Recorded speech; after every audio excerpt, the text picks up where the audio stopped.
away with Pablo. This nigga swear that he yo chopper. He know not to play in my face, I swear it's hard for him to keep my calm, ho. He be tweaking cause he in my vato. In his pockets like I hit the lotto. I'ma get to this money, it's fuck these niggas. That's forever the motto. I got hoes in different area codes. He know what's up. Everywhere I go, every time I pop out, I call and they drop the low. Don't drop that fucking location. Cause I got hoes, might just be your bitch, in different area codes. She know what's up. Some of them bros, could be your daddy. And I big pimpin' cause they know. They know what's up.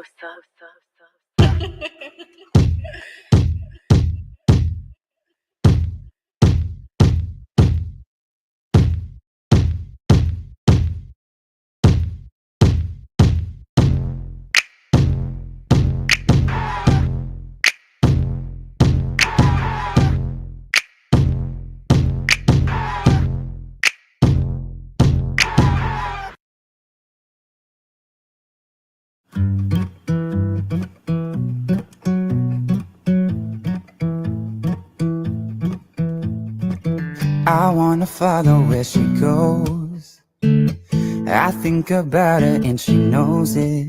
I wanna let it take control. Cause every time that she gets close, yeah, she pulls me in enough to keep me guessing.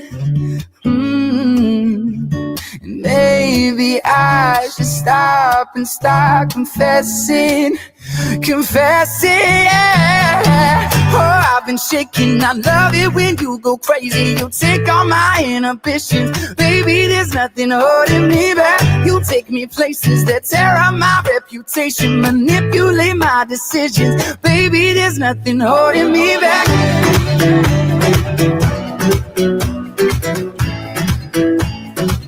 There's nothing holding me back.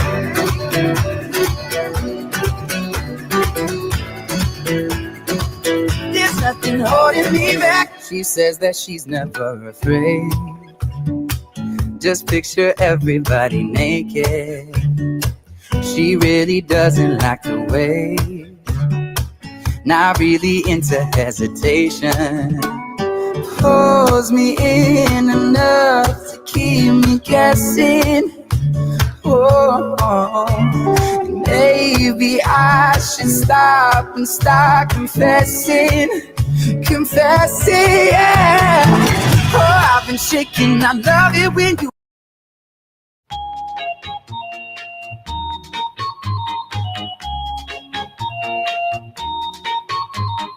Pretty little baby, pretty little baby, pretty little baby. You say that maybe you'll be thinking of me and try to love me, pretty little baby. I'm hoping that you do. You can ask the flowers, I sit for hours telling all the bluebirds, the bill and coo birds, pretty little baby, I'm so in love with you. Now is just the time when both of us are young. Puppy love must have its day. Don't you know it's much more fun to love while the heart is young and gay? Meet me at the car hop or at the pop shop. Meet me in the moonlight or in the daylight. Pretty little baby, I'm so in love with you.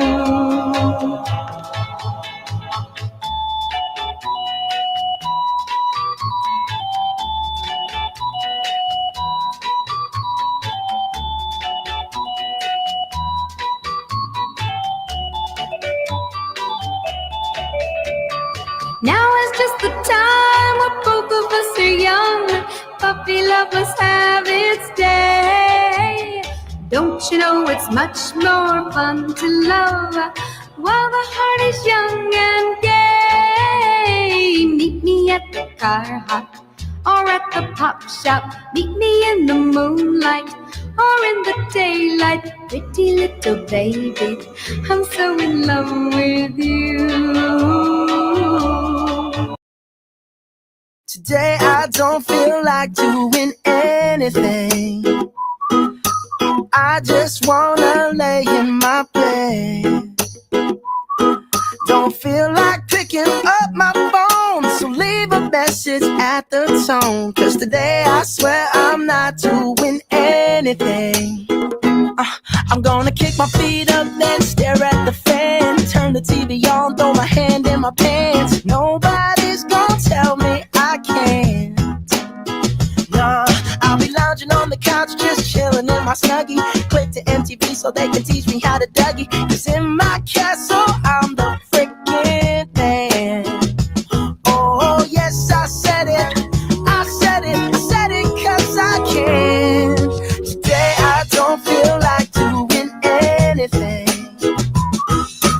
I just wanna lay in my bed. Don't feel like picking up my phone, so leave a message at the tone. Cause today I swear I'm not doing anything. Nothing at all. Woo-hoo, woo-hoo, woo-hoo. Nothing at all. Woo-hoo, woo-hoo, woo-hoo. Tomorrow I'll wake up, do some P90.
Hello, ladies and gentlemen. It is Saturday at 9:09 p.m.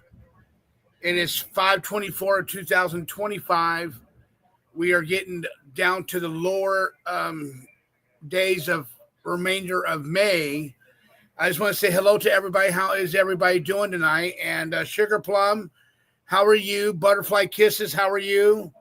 Scott L., how are you? William Brooklyn, how are you? Daniel Sports Highlights, how are you?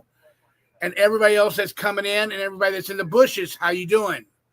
This is Johnny TV. We are just coming on here tonight, reaching bases with people, and I found this new thing. You like Jason? He's about 47. Hey, what's up, Nels? How are you, buddy? I have to get some ice, Johnny. I'll be right back. Go ahead. So yeah, give me 2 seconds, guys. I don't mean to be rude like that, but I'll be right back. No problem. But you'll like Jason if he comes over tomorrow. He's 47, previous methodic marijuana charges. Marijuana is really not an addiction, but meth is pretty tough. Well, he got 3 felony charges for marijuana because he got pulled over with it and went ran on the guy he was getting it from. So he's got 3 felony charges. That's Morris talking, Johnny. Well, he's been sober for 2.5 years, and he plays the drums. He's been playing since he was 13, and he plays basketball with me and Ty, and might be our new drummer for our band. So he's a badass. No, he's great. You're gonna love him. I mean, he's all about sports and shit. I love that. He's great. He's a good dude.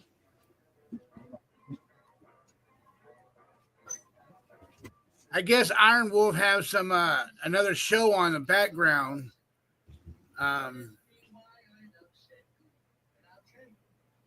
I don't know what that's about. But hello, Leanne. How are you, Leanne? And Barbara Buffalo, how are you?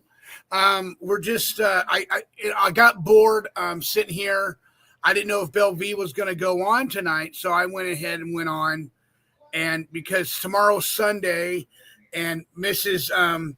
Angel Gotti comes on tomorrow night, so I wanted to get some love from you guys because I miss all you guys, and I'm not going live like I used to be, but I'm going to start getting back being live like how I used to be and stuff like that.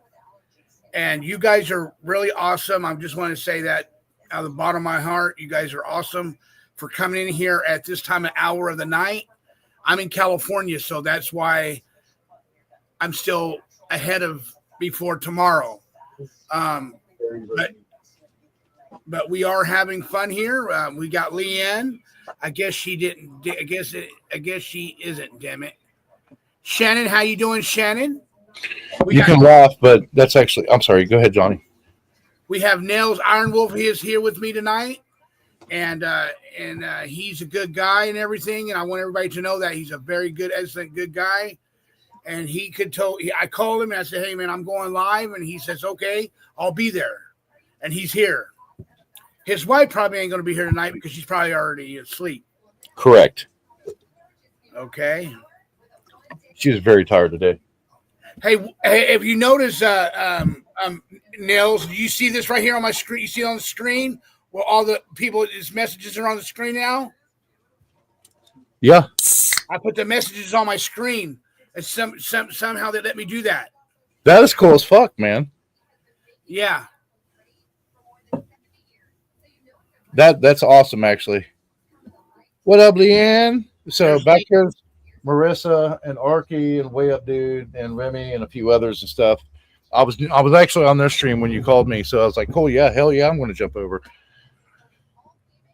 Okay, you were over there on her stream, huh? Yeah, over there hanging out, trying to make sure Arky doesn't lose her mind, but they're good. They're having fun. They're having fun. Yeah. It's Saturday night. Butterfly kisses. Butterfly kisses in the house. Butterfly kissing has been giving trouble. So check this out. My mother-in-law just popped in from South Carolina. Not really a fan of hers. My wife, it's her mother, so she's respectful. But yeah, she just unannounced just popped in. Hey. So I talked with her, and she's like, "Yeah, we'll leave Friday." I'm like, "You're gonna be here for a fucking week?" So yeah. So that's the drama in Nils' life right now. Not anything major. So. Well, I just want to share this with you too, Nils. I hope you're having a great weekend so far, and happy Memorial Weekend. Yes. As our battalion. We would say, and the Army National Guard, Bravo 4 118th. Yes, one of 15 readiness units. So, yeah, we would say, remember the fallen. Hey, Williamson, that's why Nels is in the bar. That's right, buddy. There you go. Right there. I actually got to go get the charger for this too here in just a second. What is it? Your phone? No, this is my Mac ProBook. Oh, I like how you just turned your camera all the way around and it showed everything. Yeah, I'm on the MacBook. It's a ProBook, so yeah. There's the pool. There's the spinnaker sail shade with the lights, the signal flags and stuff, and then there's Marissa's stream. There's Remy. Look at that sexy man. And then, of course, the Jolly Roger and my bone chime there. So everything behind me here at the bar. Yeah. Sugar Plum. Hello, Sugar Plum. How are you, honey? Oh, I have no idea, LOL. Barbara Buffalo, he's under 24 hours supervision for a week. Yeah, Leanne, I'm like notorious for creating comfy spaces and really just awesome spaces. It's like one of my niches in life. So PZ said, "Hey, Nels." PZ, good to see you, Paul. Did you hear him, Paul?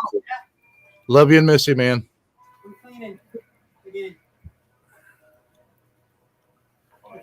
Yeah, I got so bored, dude. I was watching Saturday night. I was watching Saturday Night Main Event on my computer, and I was watching wrestling.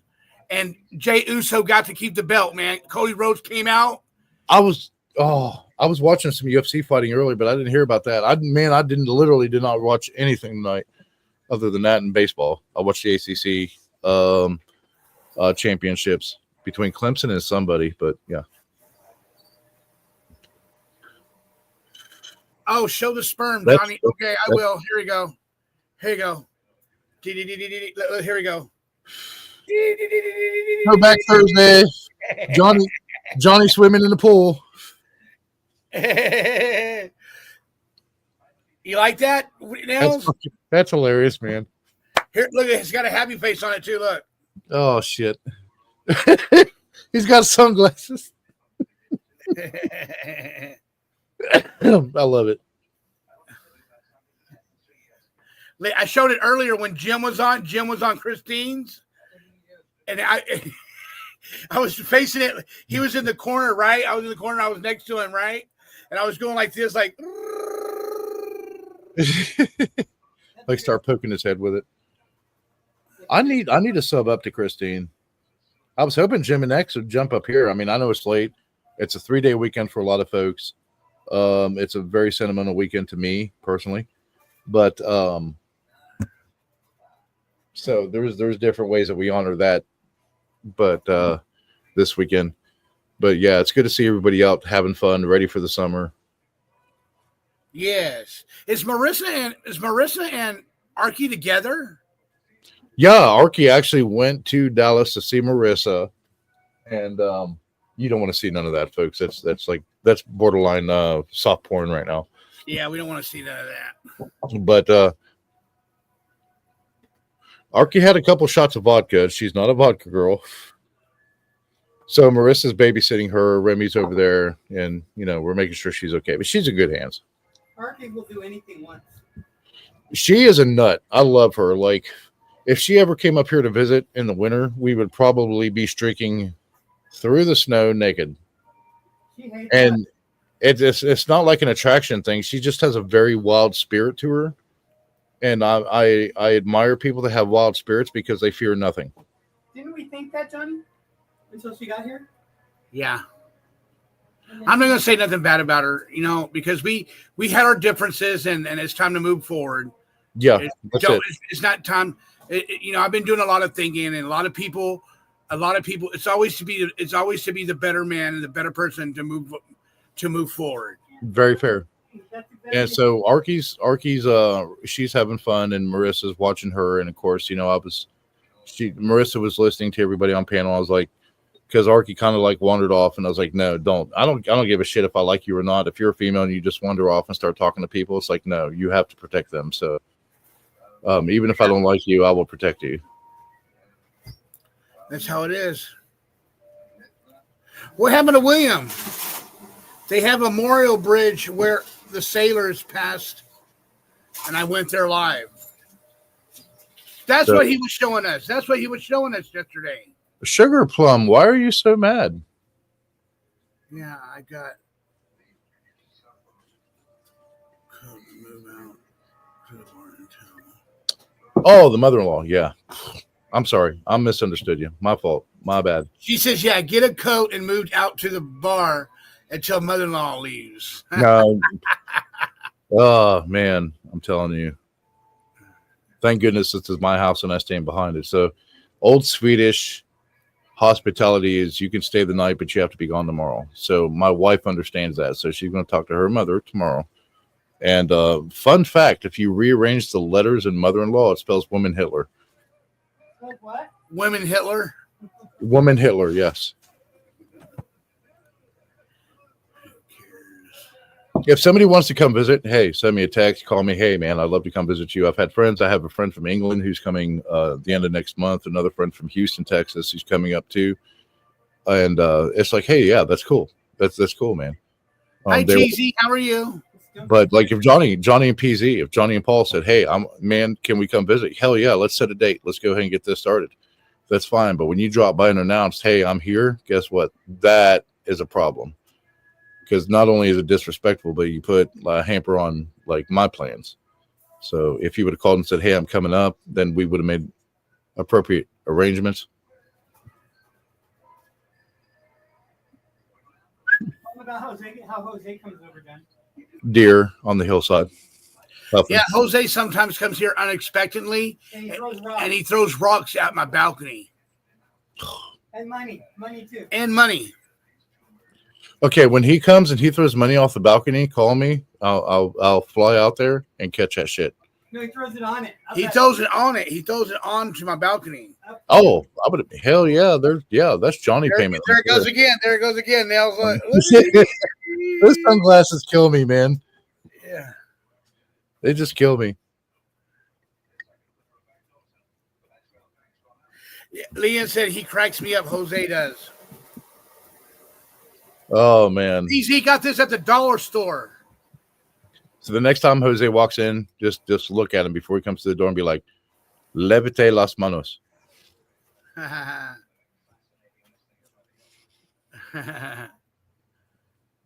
He cracks me up, Jose.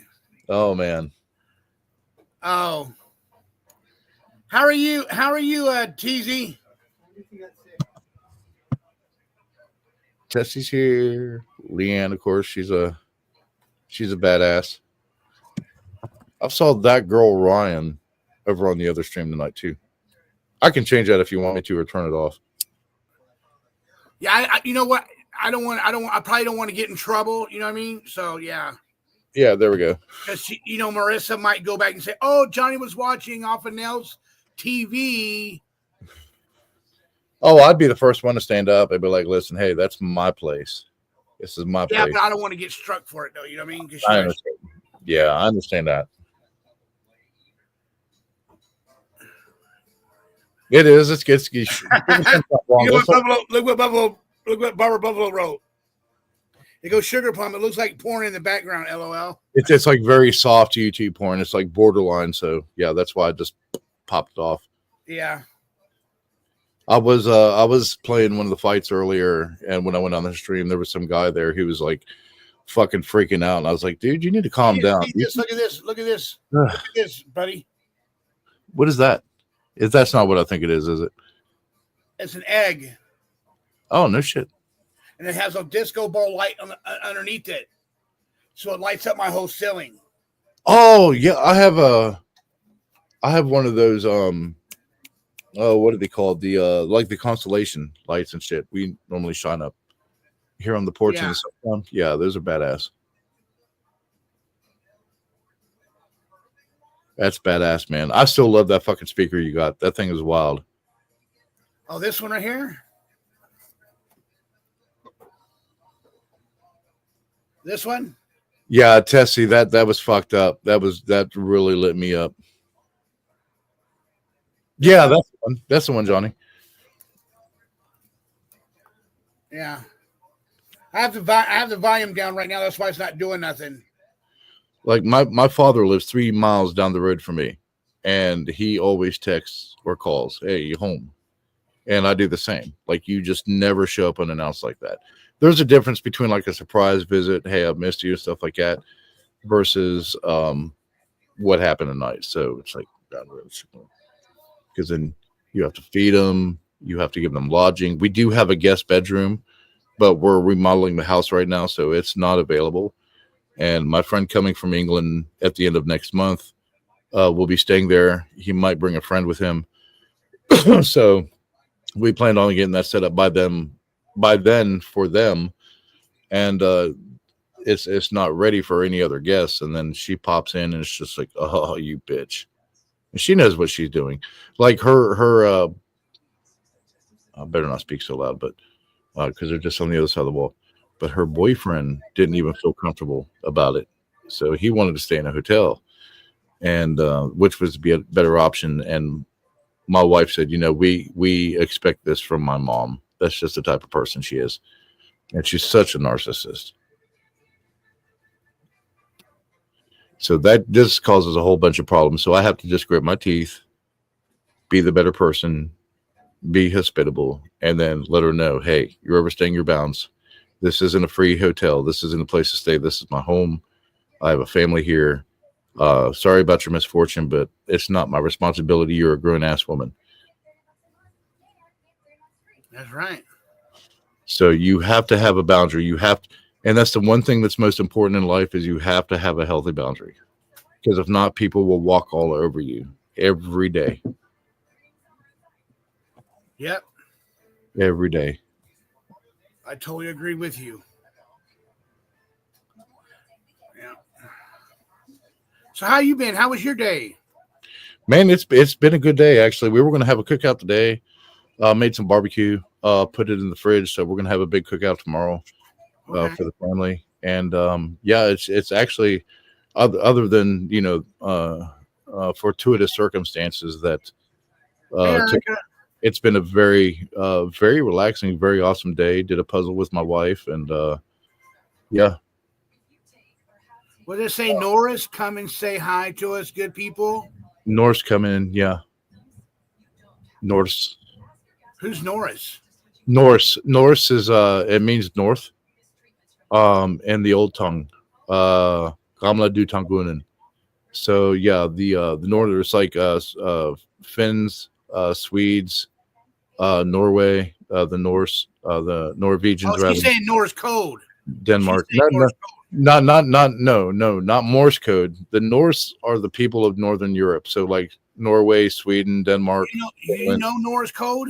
Yeah, Morse code. Yeah, Norse code. She's a YouTuber. Morse code. Oh no. But I do know. That's what she's talking about.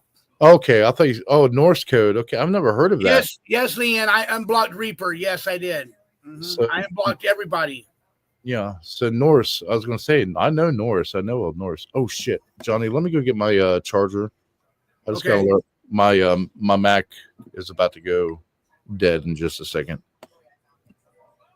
Yeah, I'm at 10%. Hold on. I just got to run inside the door and get it. Okay, no problem, brother. No problem.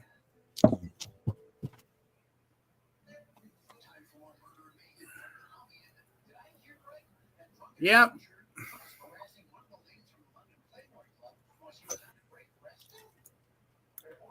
Ronnie with the voice. How are you, Ronnie with the voice? Nice to see you. I'm glad all you people are in here in my chat tonight.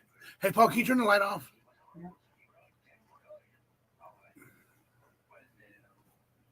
Here's your cunt flower. Huh? Your cunt flower. Cunt flower? Leanne, look at that. There's a cunt flower. See the cunt flower right there? The flower with the cunt?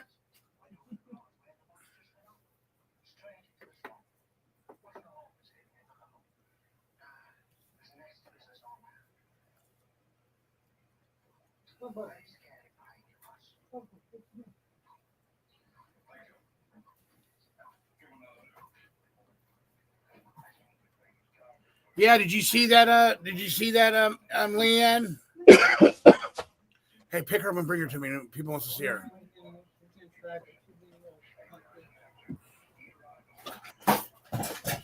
Oh shit! People wants to see her. See who? Bug. Oh, I was like, if you guys want to see Leanne's boobs, that's going to cost a $200 plus or $2,000 super chat, and it'll just be Miss Piggy.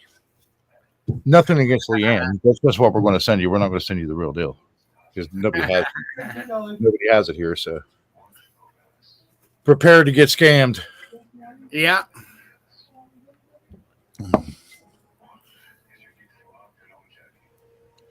Like, Nils, we want to see your big cock. I'm hung like a Sudfield mouse, and you'll see a chicken. I mean, that's the best you're getting.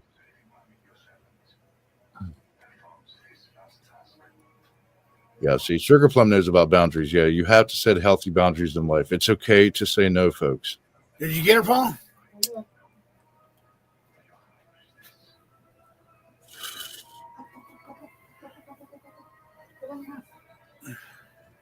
William, good to see you, man. Yeah, it was nice to see William. Butterfly kiss as always. Leanne, Sugar Plum. Mr. Z's here, Mr. X. Hell yeah. Mr. X, guess what? What's up, buddy? If you got time, Come on up here up on the panel, Mr. X. Neil's supposed to say hi to you. Always, man. Always respect the Terry brothers. Oh, here we go. Here we go. Who's this, Johnny? This is Bug. Hey, Bug. You see her butterfly? You see her butterfly on her neck? That's wild. Yeah, she's my baby girl. Yep, she's my baby. Hi, Bug. Hey, Bug. Everybody saying hi, Bug. I love that mask that she has, that blaze on her nose. Yeah. Say hi, Bug. Say hello to everybody. Yeah. Mr. Z, good to see you as always. Yeah, good to see everybody. I got my Cuban bling on tonight. Yeah. I love this cat, Nels. I love this cat. I love the calicos, man. They're a unique breed. You know, there's more girl calico cats than there's guy calico cats. I did not know that.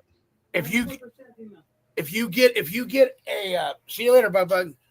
If you get a male calico cat, you better keep him. We have money.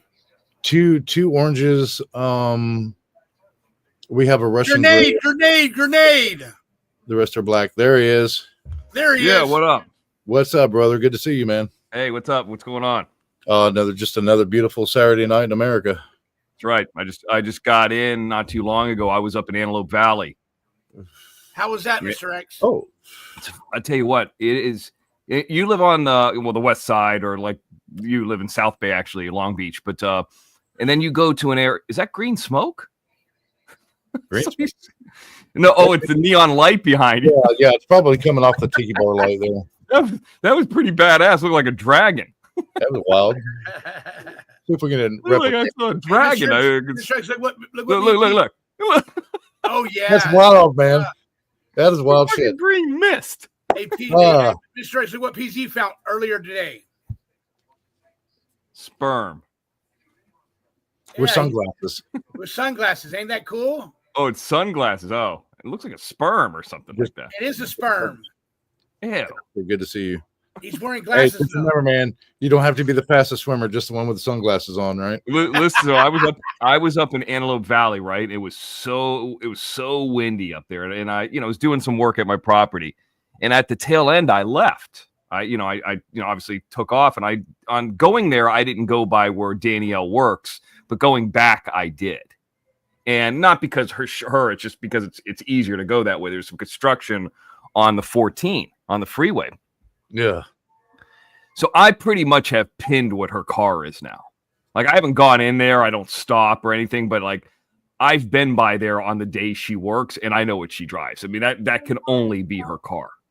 We know what she drives too, Mr. X. Have a Honda Accord. I'm just saying. What color is it? White. That's it. Yep. I saw it today, and I didn't know because I was going to say like a Toyota Tercel or something. It looks like just a regular, 4-door car, maybe a little bit of a hatchback, but it's always, if you're standing in front of the gas station, it would be to the right. It would be parked to the right. So like if you're walking in, it would be to the right side. Okay. And I've seen that white car there, I think 3 times now. So that's got to be the one. It's got to be it. Yeah.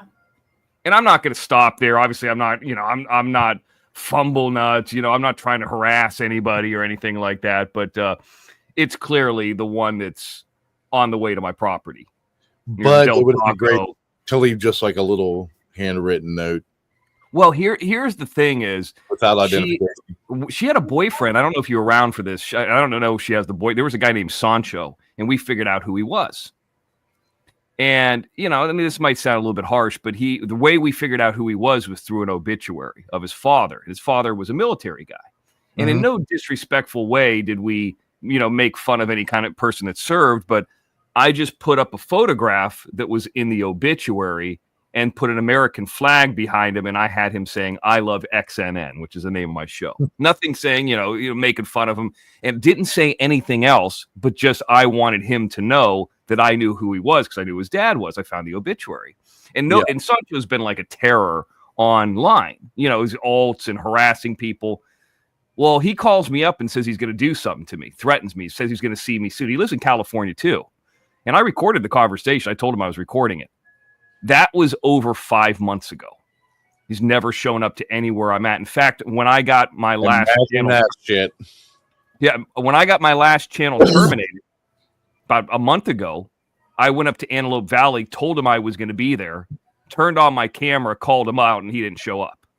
When I did that, that's when Danielle goes, "Oh, don't show up to where I'm at, this and that." He made it sound like if I were to do something, even though she could sit there and make fun of Vertigo and make fun of this and make fun of that, but if I were to show up and confront her, a la what Fumblenuts did, she'd probably try to do a restraining order. So I'm not going anywhere near that. Everybody's brave behind a keyboard and a stream until they're called out. And and then they fold every time. Well, here's the thing. I mean, I've never said that, I'm a tough guy or I'm going to beat anybody up or I'm going to do anything. But I say, if you're going to call me up and say you're going to show up, then show up. It's been like 6 months. And the guy never did it. But you know what I think is? Because I look, Johnny, when Fumblenuts was on last night, and we've done this with other people. I see Twin Mama's show has popped back up too. You could see Danielle and some of these people, they're no longer in his chat. Watcher Crazy's not in Fumblenuts chat. And I don't see Sancho in any chats that they're on. I wouldn't be shocked if she's not even with him anymore. So how this works, Mr. X, and I actually got charged with this one time and it got dropped. Okay. So when you show up to issues like that, the people actually want to confront you and they do show up, you have to bring something completely off the wall, like fly swatter, because that's public record. You know as well as I do that the entire case is public record. So people actually have to show their face in court, and the judge literally has to ask them, did so and so commit battery with such and such. And when that's released as public record, that in your community, that some people might think that you're this big bad guy, but you got your ass beat by somebody with a fly swatter from out of town, you won't show your face in that town again. Well, and that's true. But I think the part with the Florida stuff and some of these other states is if you go state to state, we've talked about this before, you cross state lines and you pick a fight, it's a felony. Yeah. So that's especially within Florida, you got to be real careful with the rules in Florida. But this is what I've done. I say, hey, I'm going to be here. I'm going to be live. And if you show up and try to disturb my live, here we go. Then we'll figure it out what we figure out. You can walk up and shake my hand, or you can walk up and throw a punch. Either one. You know what I mean? And Florida don't fuck around. But the idea of them doing anything is laughable. But so yeah, I've driven by that place. I mean, I have the right to go there. I own property out there. She doesn't. And Fair yeah, enough. dude, it's windy out there. So my point of telling this whole story is, I always think about when I'm here, I always think about what it's like out there. Like, oh, is it rainy? Is it windy? It looks cool on camera, the desert and all this stuff, the California poppies. But then when I get out there, the weather's so harsh, so dry and hot and elevated, high desert. I can't wait to get back to the west side of Los Angeles. Then when I'm here, I'm like, oh, thank God I don't live out there. Thank God I don't live in Antelope Valley. You know what I mean? I'm like, fuck that. And I can smell the ocean air when I get back here. I'm like, fuck that place. Yeah. I need to get back to Palisades where there's moisture and people and right. Exactly. It's like the same kind of thing. Yes. Whew. But anyway, so and I found my cell phone too that I lost out there. Oh, you did? Yep. It was underneath the trail camera. I don't know if you know this, Neil, but I get this property that I've been talking about, and I got a solar powered cellular trail camera out there. And it's basically just to see if any animals walk by, but just to watch kind of my property. I mean, I'm not like hunting anything. Yeah, I understand. Yeah, there's a lot of people that use trail cams around here just to watch their property. Yeah, just like security stuff. And it's kind of been fun to see how it works. And this is so remote. I'm shocked that it even gets cell reception, but it does. And, I get 2 updates twice a day. I mean, I can get them more often if I want to, but it just drains the battery. But I've had it out there for like a year. It's amazing how those things work. I mean, I know you do hunting and stuff, right? Yeah. You talked about that. So you've used trail cameras, right? Of course. Yeah, they're amazing how the technology in those things. They have video. Mine's just a still, but they have video and audio and stuff. now. Yeah, not just with the SD cameras and things like that, or the micro SDs. Like we have the Wi-Fi, so as soon as somebody pops up and it alerts and it starts recording, you can see it on your phone. Hey, Photo. Mr. A- oh, sorry. Boy, how is the Wi-Fi connected to? Is it got to be close to your house? Normally, yeah. Okay. Yeah, so like some of the other ones we have distant, we have on SD, but the ones that are close to the house and on the trees, you'll never notice them.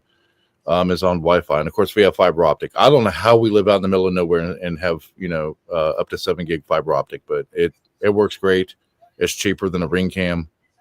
Wow, amazing. Yeah, see, my problem with that is I would need, what's that called? The one that Elon Musk does, Starlink. Oh, the Starlink, yeah. Yeah, I would need to leave that out there hidden to be able to get Wi-Fi. Like I couldn't do it that way. No, the reach on that is like 300 feet. It's absolutely amazing. Even the smaller modules, not the larger ones. Right. For like commercial businesses and residents and things like that. But the smaller one, like we had a smaller one in the vehicle, and then we had the bigger ones for the towns that we were working in. So we had 2 units. And just the range on those are amazing. Absolutely amazing. Yeah, that's expensive though, that Starlink though. Actually, we paid, I think top together, we paid $86 a month. There's a referral program that you can go through, and if it's a nonprofit, then it's way cheaper. That's actually really good. That's better than probably some in LA. Yeah. Yeah. So the whole unit costs us $1 initially, and then $86 a month after that, after 3 months. So it worked really well for us. Yeah. What's up, Johnny? What's up?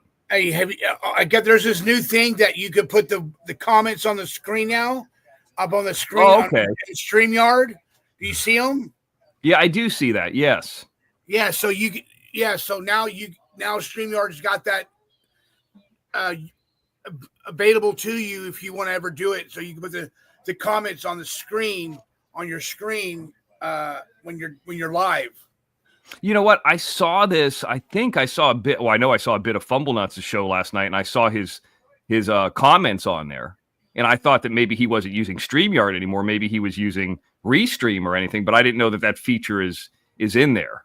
But don't forget, we don't stream on YouTube very often, so that's why I didn't know that, because everything's on the OTT, and so I that's the first. But what the good thing about this link thing is, for any of these haters, like if you go in the chat, if I'm Fumble Nuts isn't going to drop me a link, and I'm going to say I'm going to be in Las Vegas on August 15th streaming live, and you put that in the chat, he can't deny that he didn't see it if it pops up on his show. You know what I mean? That's actually pretty cool. So yeah, I don't know. Can you turn it off? Can you choose to keep it on or off? I can't do it. No, let me see. Hold on. Let me see if I can. It should be under the media section. No, I can't. No, I can't turn it off until the show's over. So you got to choose at the beginning of the show if you want it on or not. Yeah. Interesting.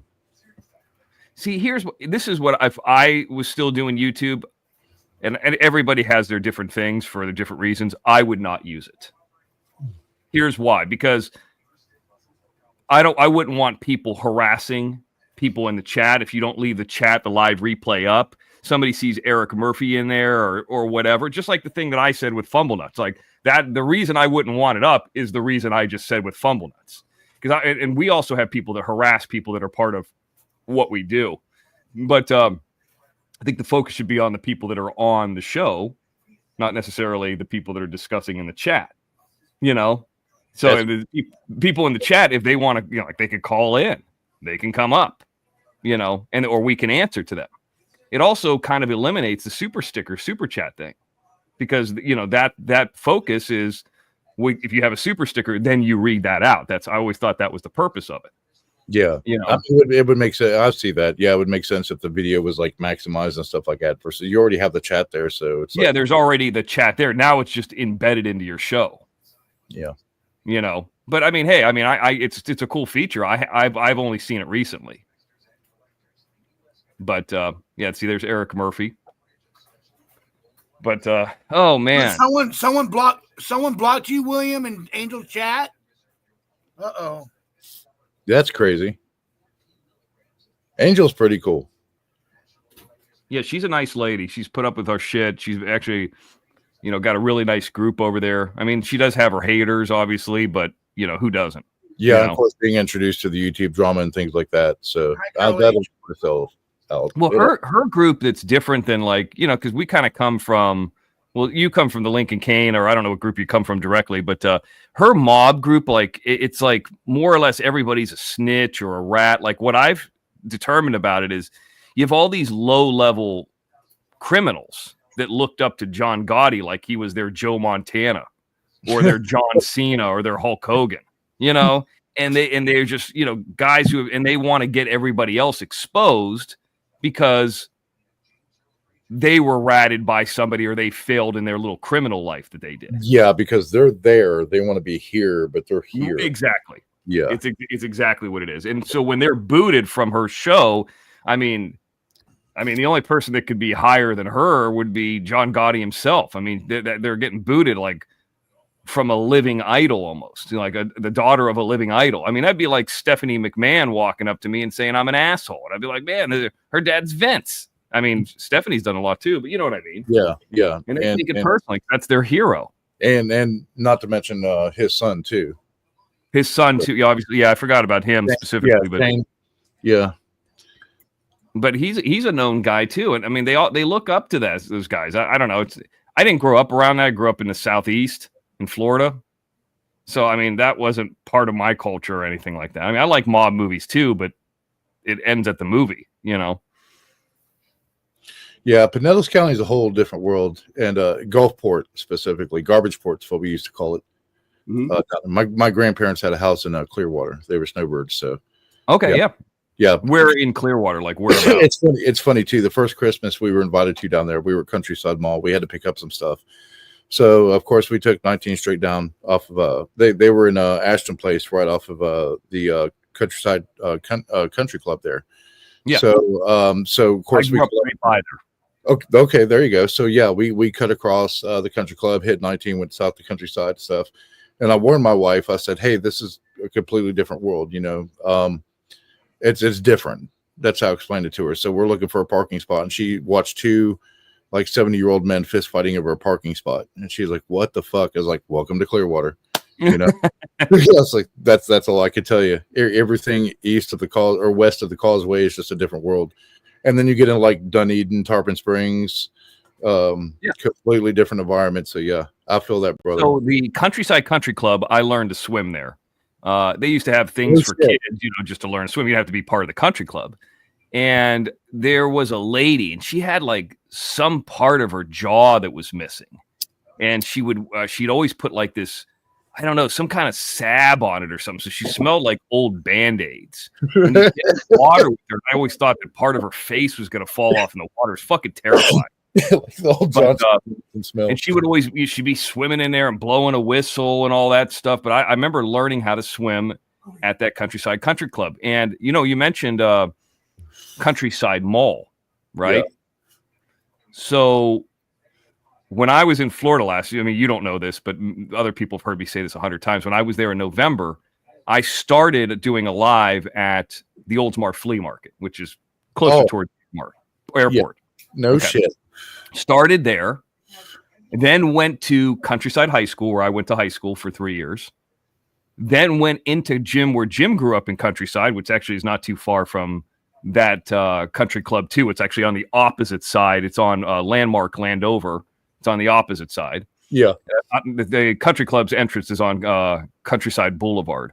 Then I went to the Countryside Boulevard side. There's a place over there called Misty Springs where they have a library and a baseball field and basketball courts, Countryside Community Center. Yep. Where Jim and I grew up playing sports there and all that stuff. And in that library, my book's there. So I went there next. The last part of the show, I went to the Countryside Mall because I talked so often about there being a ice skating rink in a mall, which is weird, to be in Florida. It's like the only one in the Southeast that has a fucking ice. Well, they were working on it when I was there in November because they just had the hurricane a couple months earlier and they had it all tarped up. So at the very end of that live, I walked from Dillard's to, I don't know if it's Bloomingdale's or Macy. I can't remember what it's like in the middle of. I walked from one to the other across from where the the ice skating rink where they were working at it was. And I sat down live on YouTube and I showed all Fumblenut's mug shots. Oh no shit. that was like, so that 4-part man. series is what triggered him. And the ending of that live, it was at Countryside Mall. Yeah, every time we came down though, when we came down the not the 75 side from Orlando, we'd hit 254 and come in the back way. Just because the traffic was better, than coming through like Land Lakes and shit like that. Okay. So, yeah, man, I always loved it there. And well, I know 54 really. I hate to sound like a know-it-all, but I know this. He's not for the haters. We say he's not from Florida. I was born in Ohio, but I mean, my parents moved there when I was 4.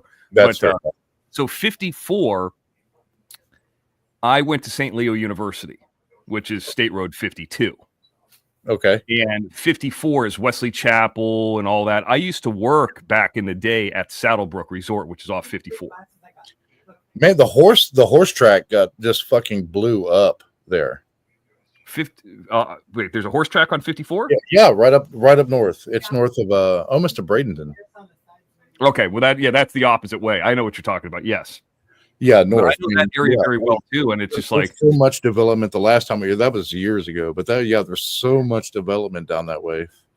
Well, that's what I was trying to, kind of tell the story is, you could go down into, like if you're coming from Wesley Chapel and you could go down 275 or 75 to 275, get into Hillsborough Avenue and come across in the countryside, Oldsmar Countryside, but you're right by where the Bucks game is. But the other way is that new road, which I think is 54 or so, I can't remember the name of it. It's going through what's called Trinity now, which didn't even exist when I was in college. That was before they built the roundabouts there. Yes. Yeah. And we're talking about, it would take you to US 19, then you have to come down there, but there's a lot of lights there. Yeah. But so everybody would cut across 19A and go up that way towards Dunedin. Yep. So I like Dunedin too. I played basketball against Dunedin High School. I think what's his name? The governor went to Dunedin. No shit. Yeah, I think he's like a year or two older than me or Jim. Wow. Or he's, I mean, Jim's 2 years older than me, so maybe he is Jim's age. I don't know. I'd have to look DeSantis' age up. Wow. I didn't know that. Yeah, he went to Dunedin. I really never. Of course, I don't really like him. You don't like him? No. I just said I never studied like anything about DeSantis. Yeah, he's from Dunedin, if I'm not mistaken. Yeah, that's crazy. He's like a month younger than me. Wow, I didn't know he was that young. I mean, I thought he was like 56. Wow. I mean, yeah, I thought he was older than me. Some really good times, like you can down there. Of course, Krabby Joe's, of course, the Crab Shack. Everybody's been there too. Yep. And then like up in Tarpon Springs for the jump every year. Oh, you did the dive? Are you Greek? Into the lagoon? No. Oh, you're from Norway or what? From Sweden? Yeah, from Sweden. So we used to go. How do you know about that? So yeah, I took my wife up there and I went through and stuff. And so Nils, and the anglicized version of Nils is Nick, and of course the Greek patron saint, of course, at Tarpon Springs is named Nicholas. Right. So when I went through, one of the ladies knew what the anglicized version of my name was, and she's like, "You're the patron saint of Tarpon Springs," and I was like, "No, I'm Swedish. I'm not Greek." Swedish. Yeah. As soon as I said it, I was like, "Yeah, I know he's not Greek." For people who don't know, there's a place that's in North Pinellas. It's called Tarpon Springs. They have just to kind of fill everybody else in, so we're not just having a two-way conversation.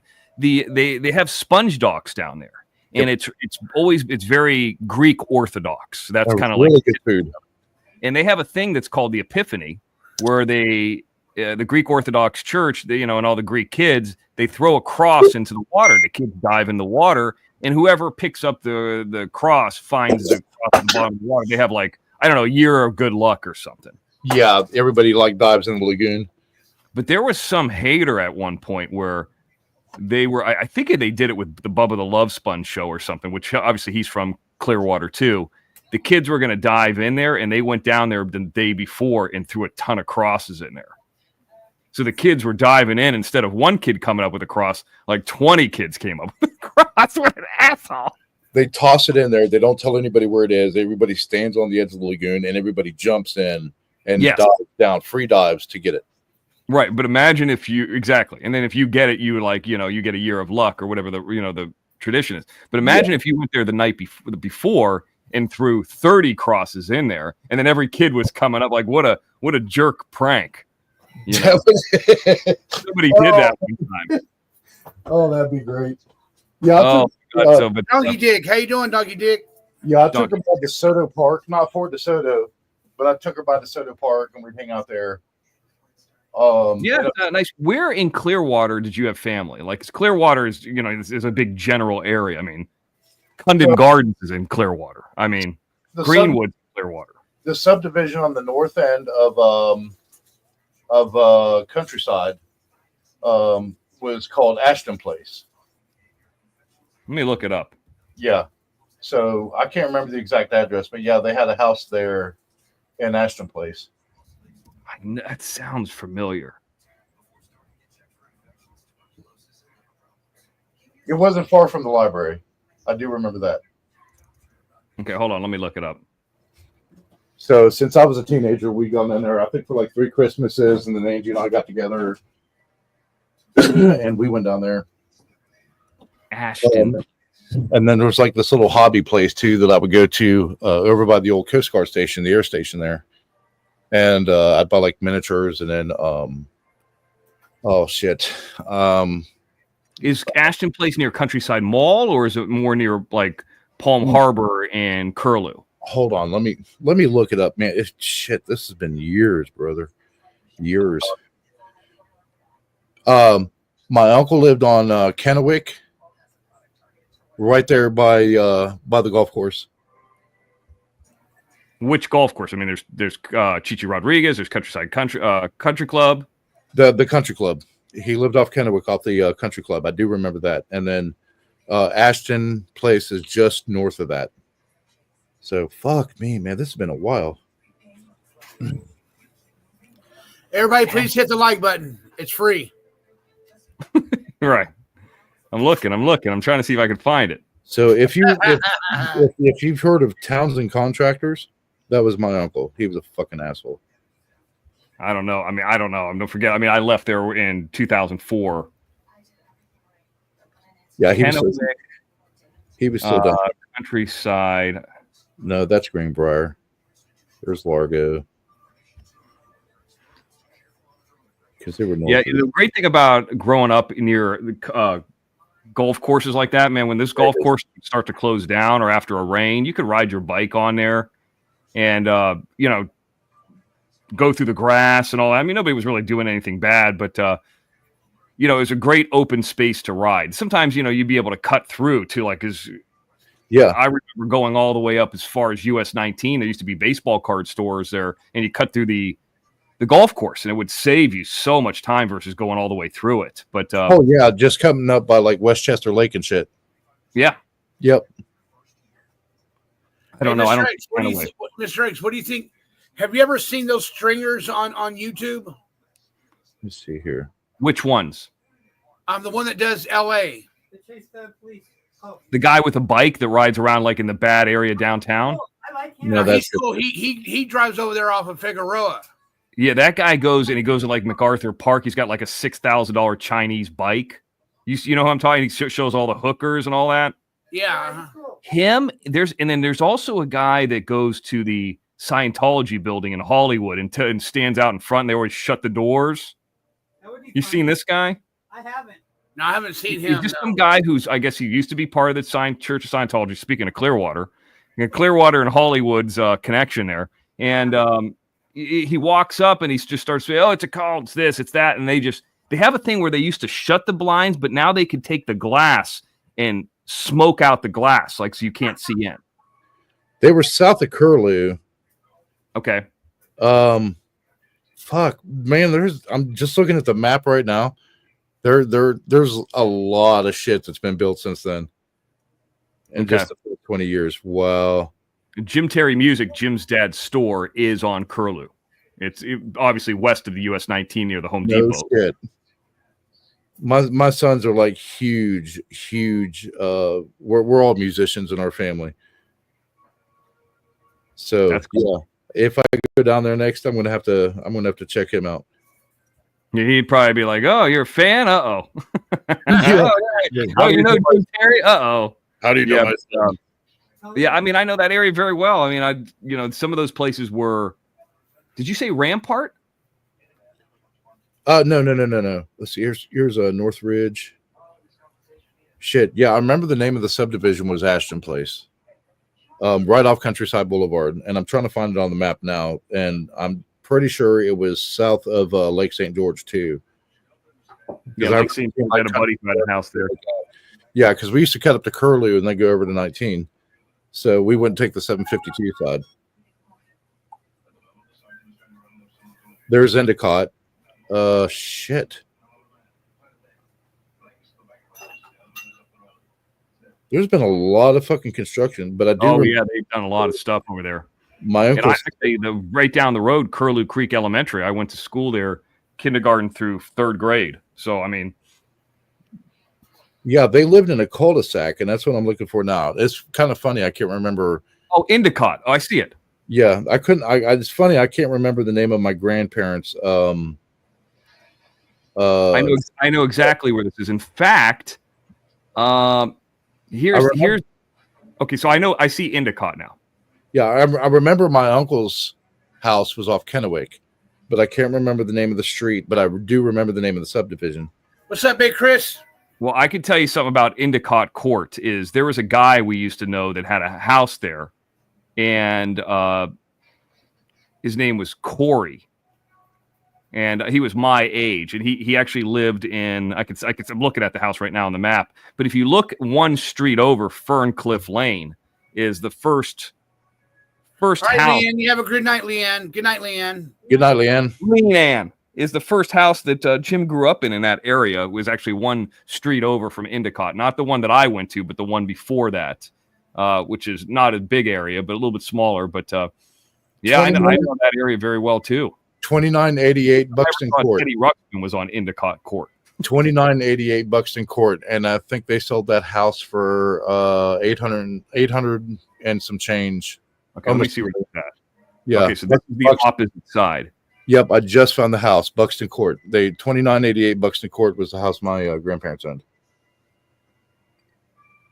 Wow. So they're actually off Landmark, not Countryside Boulevard. Yeah, they're on the Landmark side because I remember we had to cut across, go into the subdivision, and then cut up Landmark and then into Buxton. So this area is, I know exactly where this area is. This area is not too far from where Jim has the story. If you go down the end of, and people who have been around here, I've heard the story. Jim used to go to the basketball courts that were down at the end of Landmark, right across the street from Curlew Creek. I forget, it was a newer one. It used to be Woods when I first moved there, but yeah. And Jim ate some Taco Bell, and he was walking home, and he shit himself. Oh. And it started going all over the sidewalk. In fact, there's a lady named Gina from Minnesota who did a painting of this. This was such a big story. No shit. Yes, yeah, literally. Oh, wow. This area, Endicott, is like one block because if you go north of Endicott, there's almost like this area where it's like a dugout hole in the side of the street. It's just like it's like almost like a ditch. There's no houses there. Yeah. That's where that would have happened. So literally where Jim shit his pants was one block from there. And we've told that story on the show before. No way. So this area right here is where I showed Jim. So that area, Buxton, from where Jim grew up, which is 2856 Landover Drive. It's on Landmark as well. It's on the corner. Is less than 1 mile. I went live from there when I was there in November. I used to ride my bike through there. I know that area. And Matt Geiger, who was an NBA player, there's a Geiger Court that's right across the street from that place. Matt Geiger used to have a huge house literally across the street from that place. Oh, wow. Yep. Yeah. So 1 mile from that house is where Jim grew up. See, Mr. X, look at this, Mr. X. Oh, nice. So it's crazy because when my wife got together, her stepdad, he was in the service and stuff, and we just grew up in a modest middle class division when we met each other in South Carolina. She didn't know anything about me, my background, where I was from, stuff like that. She knew my friends, And they never mentioned, oh yeah, he's not from America, but we got together. And she didn't know that my grandparents were on both sides were multimillionaires. So, and so my grandmother said, hey, let's just come down for Christmas. And I told my wife, and it's kind of funny because my first car was a 1983 300 turbo diesel Mercedes. Wow. So my wife, so this was in the mid 90s. So she thought, okay, this is just a whatever car. And I told her, I said, yeah, we're going to go to my grandparents in Clearwater for Christmas. They invited us down. So we packed up and we went down there and stuff. And we went, we go down there and she's like, oh, wow, these are big homes. Yeah. Yeah. Sure. Everybody's a multimillionaire around here. Everybody's successful and stuff. And she went in and saw the glass chandeliers, the crystal chandeliers and everything and all the Italian marble tile and things like that. And she was not used to that. And she thought that was like our everyday thing outside of the subdivision. So that we grew up in. I said, no, we just don't flaunt our shit. So your grandma lived there. My grandparents had 3 houses. They did have 4. They had one in Ireland. They sold it. Then one in St. Thomas, one in Clearwater, and then the one in West Virginia. I'm going to have to tell Jim that. Wow, what a weird coincidence that your grandparents were less than a mile away, and you would have been in the 90s, and Jim would have been in high school. I was in high school too, literally down the road. We probably knew each other because all the kids I remember it was actually when Angie and I were together in high school and we were down there, all the kids from Glen Eagle. And it's like for those that don't know on in chat or on panel, it's like a tradition. Every New Year's Eve, you strip naked and you run down the street. No, I don't know. Okay. Yeah. So it was like a tradition there. So we were down there and all these kids were hooting, hollering, launching off Roman candles, buck ass naked running down the street.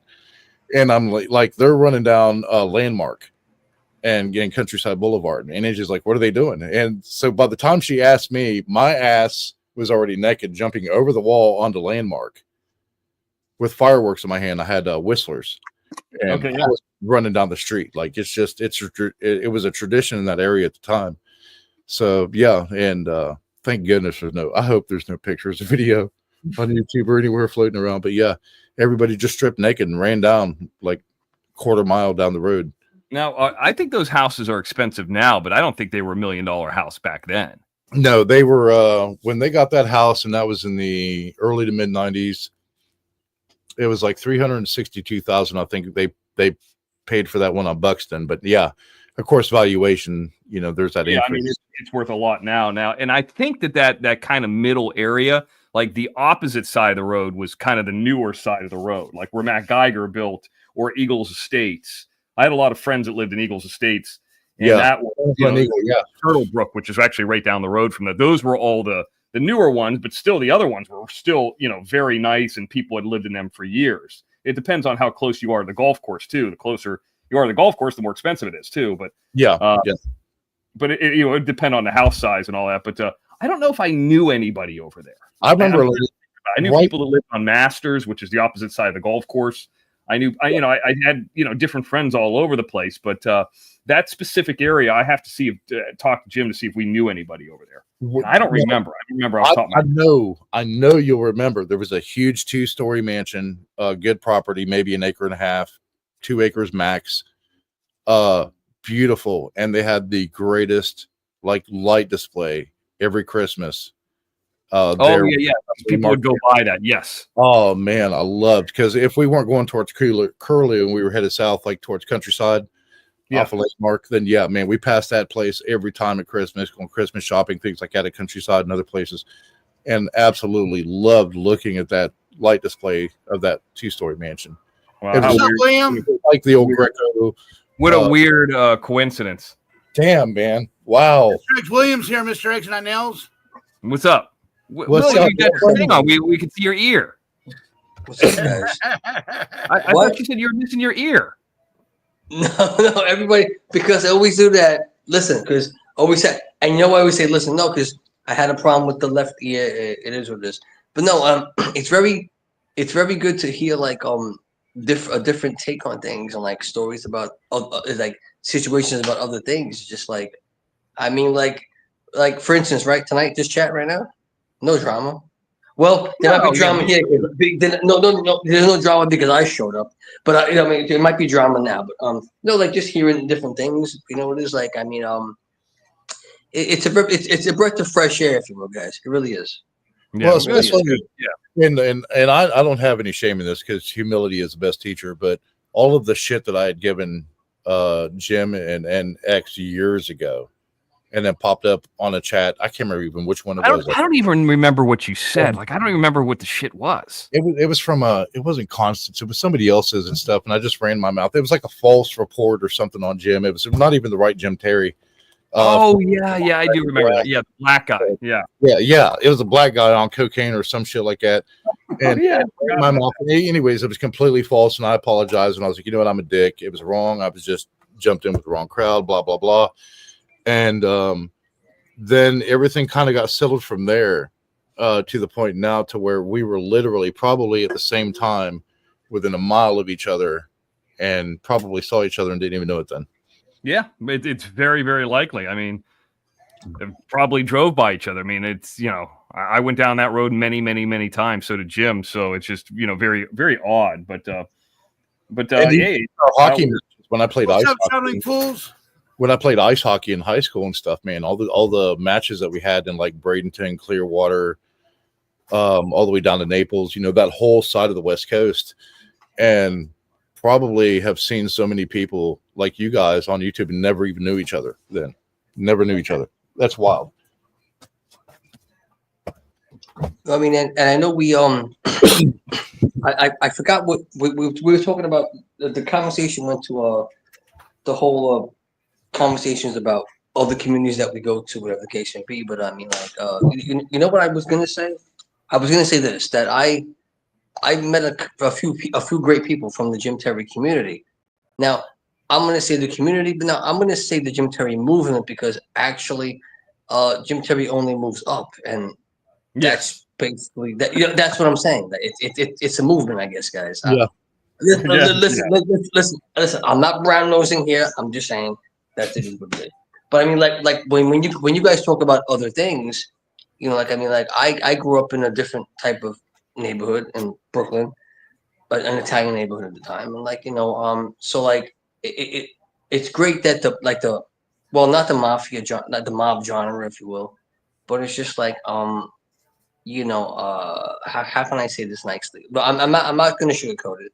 Like where I grew up, a lot of I'll put it this way, guys. I know more people that are dead than are alive, and they lost their lives because of the mafia. So then, but when we have people coming up here talking about the mafia, and they don't know real things, guys, it makes me kind of upset. You know what I'm saying? No, I understand. Yeah, I understand how big that must be, especially in that Northeast, New York, New Jersey community. It's just, I look at it like this. I mean, growing up in Florida, and I'm from there too. I mean, it's warm all year. You play sports, you're out and about, you go on the beach, and you watch movies and stuff like that, but that's just like there's really no mob there that I was aware of, not in Florida. I mean, they had vacation homes there. Yeah. I mean, not in that specific. So it just wasn't part of the culture. Everybody, the weird thing about Florida specifically, comparatively to New York, is a lot of New Yorkers go to Florida. A lot of people from Ohio, Michigan, right? Detroit, all over the country, all these different cities and states, and nobody really knows each other. So when I was there in the mid 80s and 90s, nobody was really from there. Yeah. So there wasn't really a culture like that. There was no homecoming that was big or anything like that. So that's, I think, how it was different. Like Nils could have been down the road from me, and his family is from a different area. I could have very likely passed him, but maybe never knew him. Where if somebody was a mile down the road from you in New York, you would know their generations, their family. That's how Florida was. And I think it's changed now, because now people my age have kids and grandkids, and it's been a couple generations. But that was the difference. Everybody was trying to get out of the Northeast. Yeah. And the population density is just unreal in Florida over the past, especially 20 years, 25 years. Just sick. Yeah, but I always think of Florida. I think of Florida as like a beautiful place to be all year round. You know what I'm trying to say? That's what I think about Florida, because I've never been there. Shorts. So, interesting note that the Huntington Mall here in West Virginia, because I know Jim and I were talking about the casino Okay. here, how they have the new management and stuff, and there's a lot of stuff that's changing in West Virginia. It's really evolving right now. But the one thing that hasn't changed is the Huntington Mall is actually run by two brothers in the mafia out of Youngstown, Ohio. Okay. They're basically from the old Triadelphia set up towards Wheeling. And of course, that was from Pittsburgh and then by association in New York City and different parts of New England. So, yeah. So, and you would not even notice them if you didn't know who they were, just walking through, you just think it's just some guy. So, of course, obviously, I take my wife over and I introduce him to him. Hey, blah, blah, blah. And they're like, hey, yeah, just go down and get some coffee. Tell them it's on me and you're good. So great people. There are other business dealings and there are other aspects of life. That's none of my business. But as far as being there, they've always been gracious to us and very courteous and stuff and things like that. So, and Angie understands that, of course. And I say one thing about Youngstown specifically is there was a lot of mob up there. Yes. The guy who owned Farmore, which Giant Eagle, Farmore was like the original Walmart. Had prescriptions, had cheap discounts. They actually had one not too far from the Countryside Mall back in the day, actually across from the Countryside Mall. A guy named Mickey Monis owned it. And, so there was definitely some, with the steel industry and all that, it was mobbed up, but it wasn't part of, forget I left there when I was 4 or 5, so I didn't grow up with it, But you would hear in Youngstown about people blowing up and stuff like that and, different, but it just wasn't, once I moved from there, it wasn't part of my life. Yeah. Yeah. I mean, I'm going to add this to it, right? Like, and then, like I said, the neighborhood I grew up in back then, because I grew up in the 70s. Well, I would say born in the 70s, grew up in the 80s. But what do you call it? I grew up in a predominantly Italian neighborhood. However, I'm half and half. I'm half Puerto Rican, half Italian. So that means I hate myself half the time. But that's what do you call? But no, I mean, I wasn't. I mean, honestly, my grandfather was. My grandfather was a half-ass wise guy. He tried to do what he had to do, but I mean, I wasn't accepted as, like, I could never be. Like, you can't be a part of the family, Anthony. No, you can't be a part of the family. But I was like an emissary, if you will. Is that the right word to say? I would do A, B, and C. I'm not going to tell you what I did, but it was just a different kind of lifestyle back then. But it was like more. It was more of It was more like a commitment that people made. Saying, like, listen, my grandfather lived by it. My grandfather died by it. Yeah. What are you gonna do? You can't. It's a lifestyle, man. But I love those guys too, because you would go out and they'd be like, "Hey, my grandfather's friends and things like that," and they'd be like, "Hey, can you go get this out of the back seat of my car? Here's the keys." Like, they trusted you, so you're like, "Oh shit," And this was like an expensive fucking car, not like a Mercedes SL 500. I mean, these were expensive fucking cars, and they would turn around and shove $100 in your pocket. You're like, "Okay, cool," I just got $100 to walk 30 feet and get something to bring it inside, and they were very respectful the entire time, and I never once saw them wear shorts. That was the one detail that stuck in my mind. In Florida, they never wore shorts, so I thought that was kind of cool too. But when I took my wife to St. Thomas, because she didn't have the fortunate raising that I had, I guess is the best way to describe it. We went to Cruz Bay. And I'm driving through and I'm showing her, I took her to Jake's for breakfast, and I'm showing her Kenny Chesney's bar, the beach bar there that he came back and bought. And there's a hotel on the right side of the street. If you're going towards Maho Bay, guys in suits, the weather's different there. It's warm, but it's breezy, so it's not uncomfortable. These guys are in suits, short haircuts, like worse than mine. Sunglasses. They're not very, sociable. And Angie's like, "What's that place?" I said, "That's the Russian mob. Just stay away from there." And she's like, what? I said, yeah, they buy businesses and houses down here and stuff to run. The Chinese mafia does the same thing with hotels. So yeah, just steer. If you don't know anybody from there, just steer clear from them. Just don't even engage with them. Don't say hi, nothing. Just keep going. So, and they're like, you've seen me. I'm a big dude. These guys are bigger than me. Wow. So, yeah. So it's like, just don't look at them. Just keep going. Well, I was telling somebody today about 24 cups of coffee per day too. What? No, I'm going to add to that. About a week. I'm sorry, X. I'm sorry. Good. What's up, Chris? By the way, he's in the chat. No, I was telling Nils was talking on a different show about drinking a bunch of coffee in throughout the year. And would you say 24 in one day? I drink 4 pots.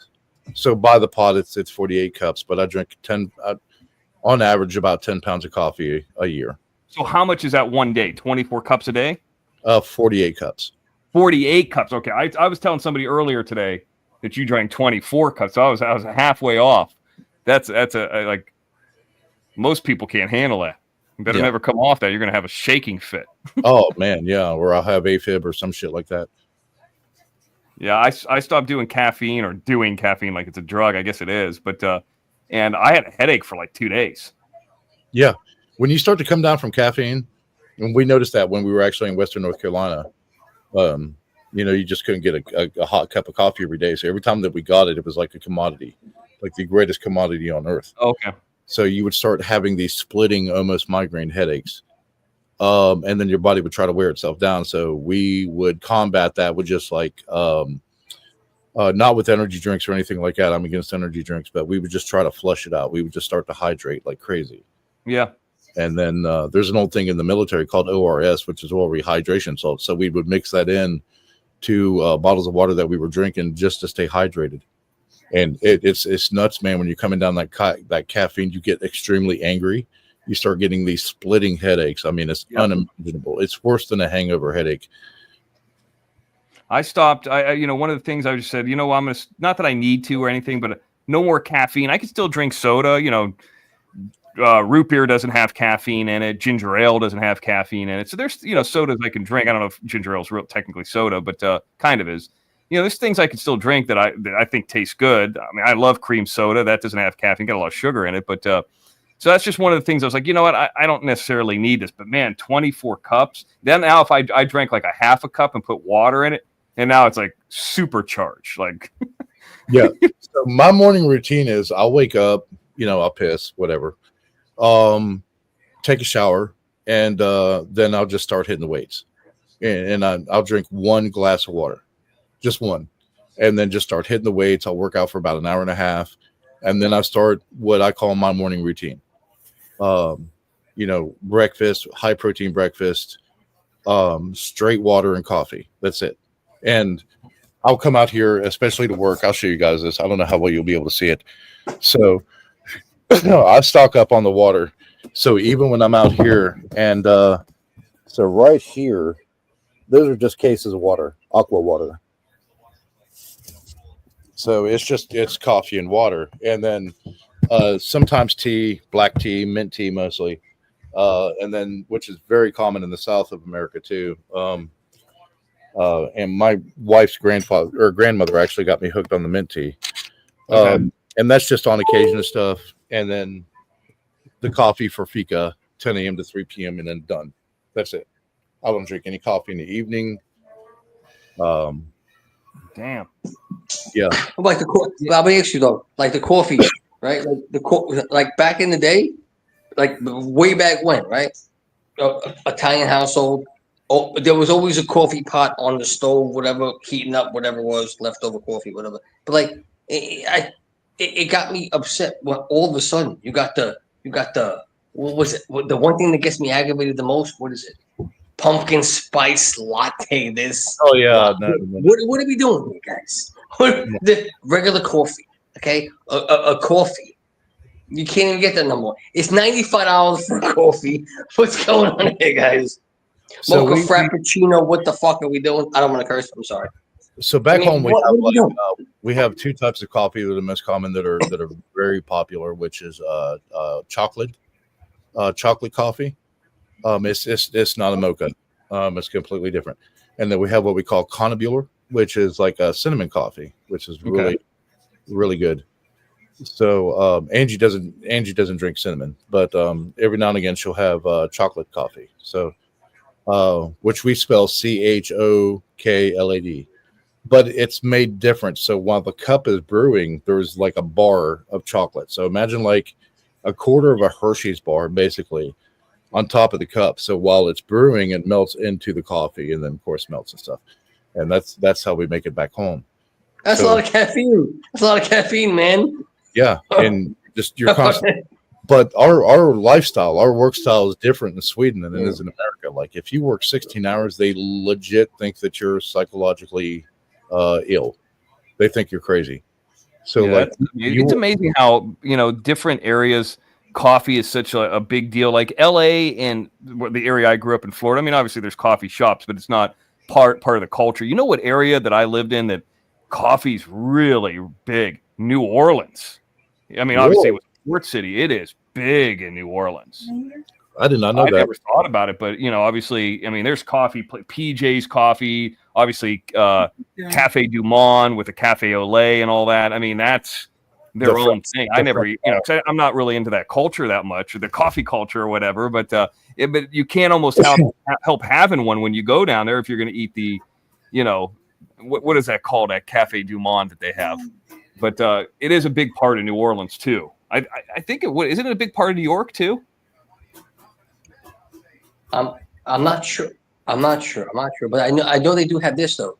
They did have one thing. It's actually in Brooklyn. They had this too in Brooklyn and Manhattan. They had this Ethiopian coffee, which came from monkey crap. Heard about that, right? Oh yeah. It's expensive. I know what you're talking about. The name of it. Yeah, it's expensive coffee. Kappa something or Kepe something. Yeah. Yeah. Wait, hold up. Monkey crap coffee? Yep.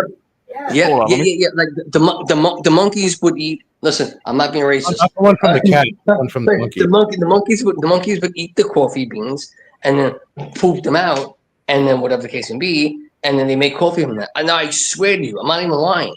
This is actual facts, guys. They have the Copa Lupe, which is from the cats, and then there's a different one from the monkeys. I haven't had it. Yeah, Kopi Luke. Was that what it's called? That's it. Yeah, that's the one from the cats, and then there's one from the monkeys. They do the same thing. They eat the coffee beans and shit them out, and then the acidity from their gut and stuff. And yeah, it's very widely. And is it good? I mean, I don't know. What is it? I've never had it. I'm not spending $17 for a cup of monkey poop. I'm not doing that. I know that. I tell you this, going down, we talked about this the other day, but going down into the center part of LA, kind of West Hollywood area, there's an area called Fairfax, and there's an Ethiopian area. And they have food there, Ethiopian food. It's always the worst street to drive on. I've always, any woman I've ever known is like, oh, Ethiopian food's the best in the world. And I've never had it. Did I lose you guys? No, I got you. I'm with you. I'm free. Oh, because I'm looking at. So I've never had. So I said one time, this girl I was dating, I said, what do they serve there in this little Ethiopia area in LA? She goes, oh, they have bread and they have this, and she's explaining all it. And I was like, I heard they serve something. She goes, what? I heard their whole menu is a grain of rice. She got this.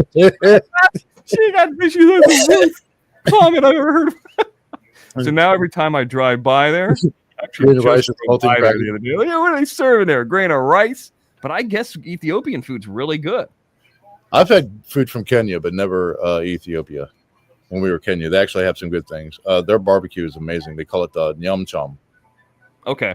Very good shit. Yeah. And I think that's the difference too between maybe New York, LA, and the area I grew up in Florida. Like obviously there's a Greek area in Tarpon Springs, but man, there's little Ethiopia, Chinatown, Koreatown, LA has that, New York has that. That doesn't exist in Florida. Yeah, then you got the Scottish food and shit in Dunedin. Okay, well, that I don't even know about that, but yeah. Wait, but you don't. Wait. Hold on a second. But you guys don't have you guys don't have like a Chinatown or something like that in yeah, we have Chinatown. No, we have China. We have a Chinatown. It's near the Dodger Stadium. Yeah. Oh, what was that place down? It was if you take a left onto Curlew on the 19, you go down It's about 3 to 5 miles on the right. There was a place there that had Lebanese. There was a Lebanese restaurant. They had some really good kibbeh. I don't know. That going down towards like Calidisi Island? Yeah, there's like before you got to the corner there where Boston Market was, there was just this little place. It was a Lebanese restaurant. I don't know. I mean, I know that Eric says exactly where Jim's dad's store is at. Yeah, the last time I went there was like 97 or 98. Angie and I. Oh yeah, that whole area looks completely different. In fact, they're putting an overpass there on that part of US 19. Oh, I mean, yeah, it's looking different. The only thing I think that's still there that's the same is that Sonny's barbecue. It's crazy, man, because like I've had like my cousin Lisa, when I was down there, she was like, "Yeah, you remember this place that we used to hang out at that was like a forest. It was just a small section of wood." She's like, "Yeah, there's a Target there and a movie theater and all this other shit there now." Okay. Yeah. You know what? I'm so proud of myself today, Mr. X and Nels and William. And I had a friend. My friend texted me today. I was sleeping, but he says, "Hey, I can get you a case of sodas, a Coke, a case of Coke, a 24-pack of Coke for $10." Jose? Yeah, Jose. I said, "No, bro, I'm staying away from Coke. I'm staying away from Coke. I've been staying away from Coke for almost now 3 months now and just drinking juice." Tell me how much we used to drink. I used to drink the cases every day, man. I used to drink Coke every day. Juice, water, and tea. Yep. And coffee. But remember you eat whole cakes every day? Yeah. Yep. You'd have a birthday party and then it's like, "I'm gonna cook a cake for somebody's birthday, Blue Diamond." And I'm like, "Oh, that looks really good." Next day it was gone. Mr. X, I was telling Nels that you used to watch me. You and Jim used to watch me when I did cooking shows. You did. Yeah, you did the cooking shows or somebody's birthday. Yeah. One time you did like a shrimp wrapped in something, bacon or something. Diablo shrimp. Yeah, that looked really good. That's the one I remember the most. I mean, the cake ones obviously too. Those are good. Wait a minute. Johnny cook some stuff up. Yeah, I gotta see what Johnny. I gotta see that kind of stuff. William, start cooking again. This is Chef Boyard Johnny right here, man. Oh man, okay, all right. Okay, Johnny, all right. Johnny, how much weight have you lost now? What do you got now? I'm at 314. Okay. Hell yeah, keep going. From 320 from 322 to 314. Wow. So that's probably about 8 pounds, 7 pounds. You're getting there, man, and at a good healthy rate too.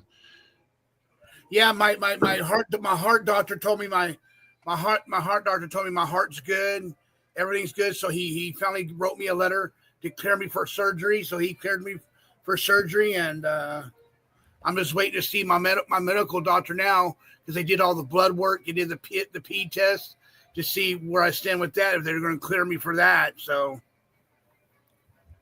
the biggest I ever was 319 pounds. I was so ashamed of myself. That was 2015, so 10 years ago. And I was 19. Yeah, man, it was bad. I was making $274,000 a year then. Yeah, I was making good money, but it's like I could eat wherever I wanted to, but I wasn't eating right. Right. And, we are traveling all the time, so you're not going to eat right when you're traveling all the time, flying everywhere. And I remember looking at my wife. I was like, "This isn't normal. I'm going to die." Waking up with leg cramps, and I was like, "This isn't normal." And so I changed my diet up, got back into a regular routine, pre 319 pounds, and then just dropped a bunch of weight, and then just started maxing back up. So I got into this, and that's the thing. In your mind, you have to formulate new habits. Yeah. Yep. So how tall are you? I am 6'1.5". I'm almost 6'2". So you're almost 6'2", but you were up to 3. I'm 6'1". I've never been above 200. Yeah, I was a chunk, man. I think I'm 195 right now. I was a giant ball of chewed bubble gum.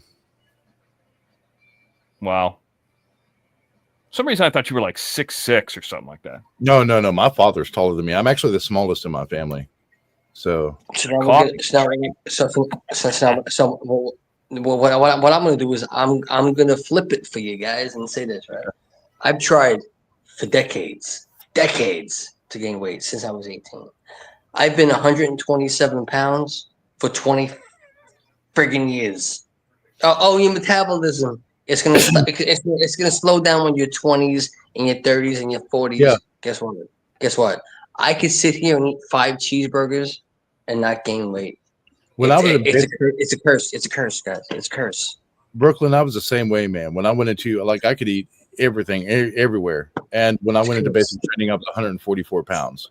So when you're underweight, they put you into an area what's known as the pit, and you could triple of what everybody else can because they try to get you to gain weight. So when I went into AIT, I was 166 pounds. Then my grandmother taught my wife how to cook, and I went to 215 pounds. That was right after we got together. That was like the early 2000s, and I dropped back down to 187.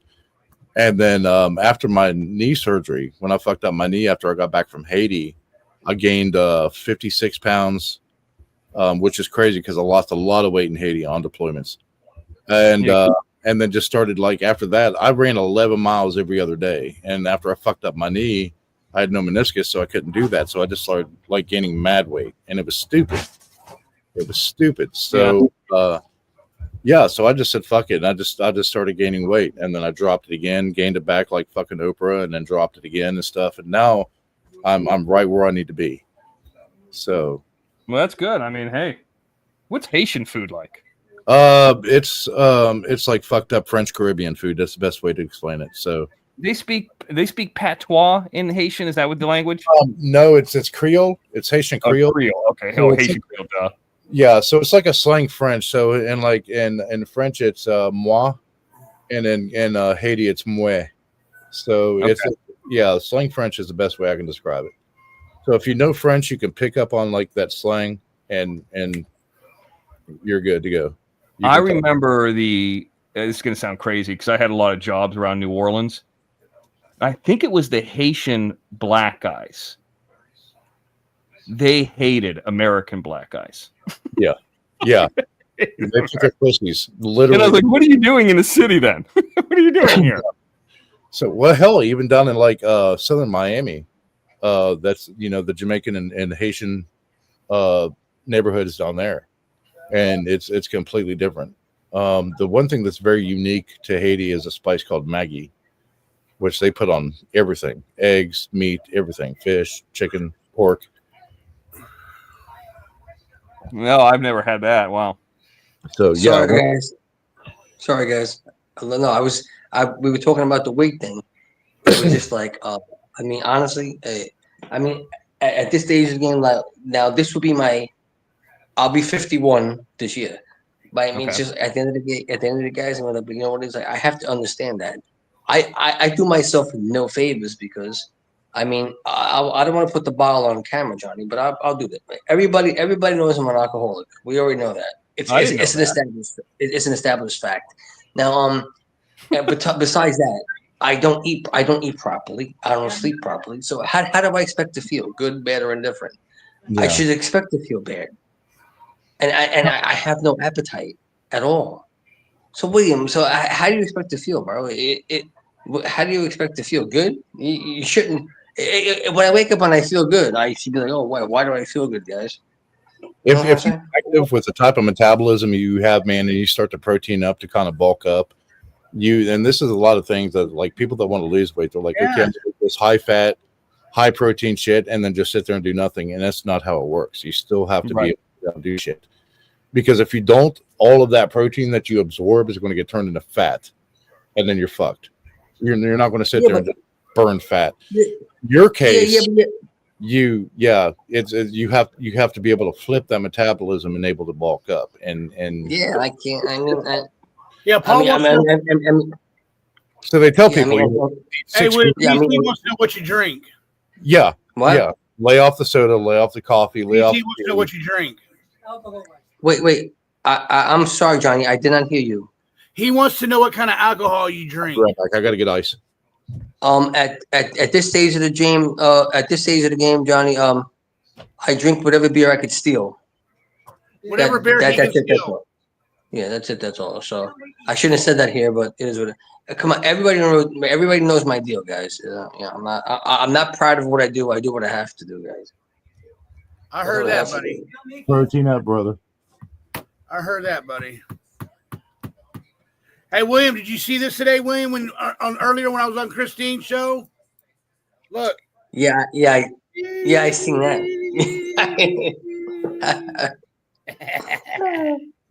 No, we know what he's trying to mean. Like, you know what he's like. We could come here and hang out in your chat, and like, I mean, maybe you have haters. I don't see the haters, but I mean, like, it's just like we come here, we hang out. I appreciate your chat. I do, Johnny. Thank you, man. That means a lot to me. Thank you very much. And you know, if it wasn't for Mr. X or Jim Terry, I wouldn't be at where I'm at today. Yes. No, but like Mr. X. Mr. X is another character. Let me tell you something. Yeah. I would guarantee you that Mr. X could debate anybody and probably win. The way he carries himself, the way he speaks. Mr. X, listen, I'm not kissing ass. I'm just saying. That's just you. That's just how you are. Well, you know who's also a good debater is Jim. Jim is a good debater, but Jim's able to back that up sometimes with information, that he finds out about people. But it depends. I mean, I actually was never in a debate class or debate, group or anything, but I sometimes have done the thing where I've talked about like focus groups and all that, or mock juries, and I go in there and I'll just say, okay, I know everybody's going to vote this way. Let me go the opposite way and see if I can convince everybody. Just because it's bored. I'm bored. You know what I mean? So, I mean, I guess that's a form of debating. But yeah, I don't know. That's right, Chris. That's right. Hey, Chris, by the way, you were talking about Somalia and all that in the chat, but man, I loved Sam Kinnison's take on Somalia and Kenya and all that. Like the desert. Yeah, like the desert. Like this desert is going to be desert. It was a desert 1,000 years ago. It's going to be a desert in 1,000 years from now. Don't send them food. Send them moving trucks. It's going to be sand. Guys like him anymore. And after he cleaned up, that's a crazy thing, William. You see, the guy cleaned up, then he got hit head on by a drunk. Sam Kinison was true Sam Kinison when he was on cocaine. Yeah, that I've heard stories of guys that knew him and stuff like that. That guy was insane. Yeah, drug use is insane. But X, that's fucking wild that we were probably a mile from each other and never knew it back then. No, because it's odd. Like I think that my kind of circle of friends would have stopped at probably that golf course. So you would have been technically north of that golf course. Yeah. So as it starts getting into that area, I don't think I knew many people in that specific area. I mean, obviously your grandparents were there, and if you came in every so often, you didn't go to Countryside High School, so I mean, I wouldn't have known you. You know what I mean? You just came in to visit family. And the way that the schedule was for the high schools back then, a lot of people don't understand with Florida versus other states, where you had the year-round high school, but you all had more like days off and vacations and shit like that. So it wasn't year-round when I went to high school. Oh, wow. Yeah, I graduated in 97, and it was definitely not. Yeah, I would have hated that. 97, yeah. I guess when I graduated it was 97. But I was in South Carolina, not Florida. But no, it wasn't like that. In fact, I did a live out in front of Countryside, but Countryside is... or was, I don't know what it's like now, but it was the kind of the rich kid high school back then. I always talk about it. The reason I got into and got interested in television production and doing editing and all that stuff that I do is our morning announcements was a news show. That's probably why I like doing the XNN. So they would have like a little news piece and I would make all the segments for them. I didn't want to host the news, which I probably could have, but I liked making the segments. And that's how I learned editing and stuff like that when I was like 16. There's videos I have of Jim in that area in the 90s, right off Landmark. Like our earliest stuff that we cut and shot together is like from 96 in that area. Yeah, I got to find it and upload it at some point. Mid to late 90s is when they started doing a lot of like production scouts for coming into that area of Florida, Orlando, down to Miami. Yeah. Florida was supposed to be the next Hollywood, just like New Orleans was, just like Georgia is kind of now, or Michigan. and it never worked out for Florida. But Florida was the original, and there were some movies that were shot there, Passenger 57 and Cop and a Half, and it just never. Why do you think all those studios were built in Orlando? They ended up turning them into what are they now? They're haunted houses during Halloween Horror Nights. All right, Chris, you have a good night, Chris. You have a good night, Chris. Chris is out here. I like a good guy. The Mardi Gras nights at Universal, and yeah. Yep. Hey, I mean, I'm sorry. Go ahead, William. No, I'm sorry. Like talking about the school stuff. I mean, I did actually apply myself back then. I would say like I was going to a place called the IAR, the Institute of Audio Research, because back in the day when I was a kid, I was like what 16, 17. I was a DJ and I wanted to pursue that career or whatever. But you know what it is, guys. Even that too. I was actually with the plumbers union, the union man, but the math, the math guys, the math is not my strong suit. It's my worst thing ever. I don't like math. I mean, I just know the math for the plumbing, I know. right? Listen, I know 2 + 2 = 5. Other than that, I don't know anything else. You know what I'm saying, guys? No, I swear it was. That's fair. No, I swear to God, it was very bad. You mentioned DJs. I don't understand this whole DJing thing. Like I've seen these kids are like, I want to be DJs. The kids now, or I'll go into Vegas and they'll be like, DJ Bobo's gonna be here, and I'm like, who the fuck is that? Yeah. I don't even know who these fucking people are. Well, it's not DJ Bobo. He was actually known in the 90s, but DJ. And then, so what happens? They get these. Maybe John, tell me. I don't know if is it a gay thing or something. These guys get up there and they start DJing and spinning records.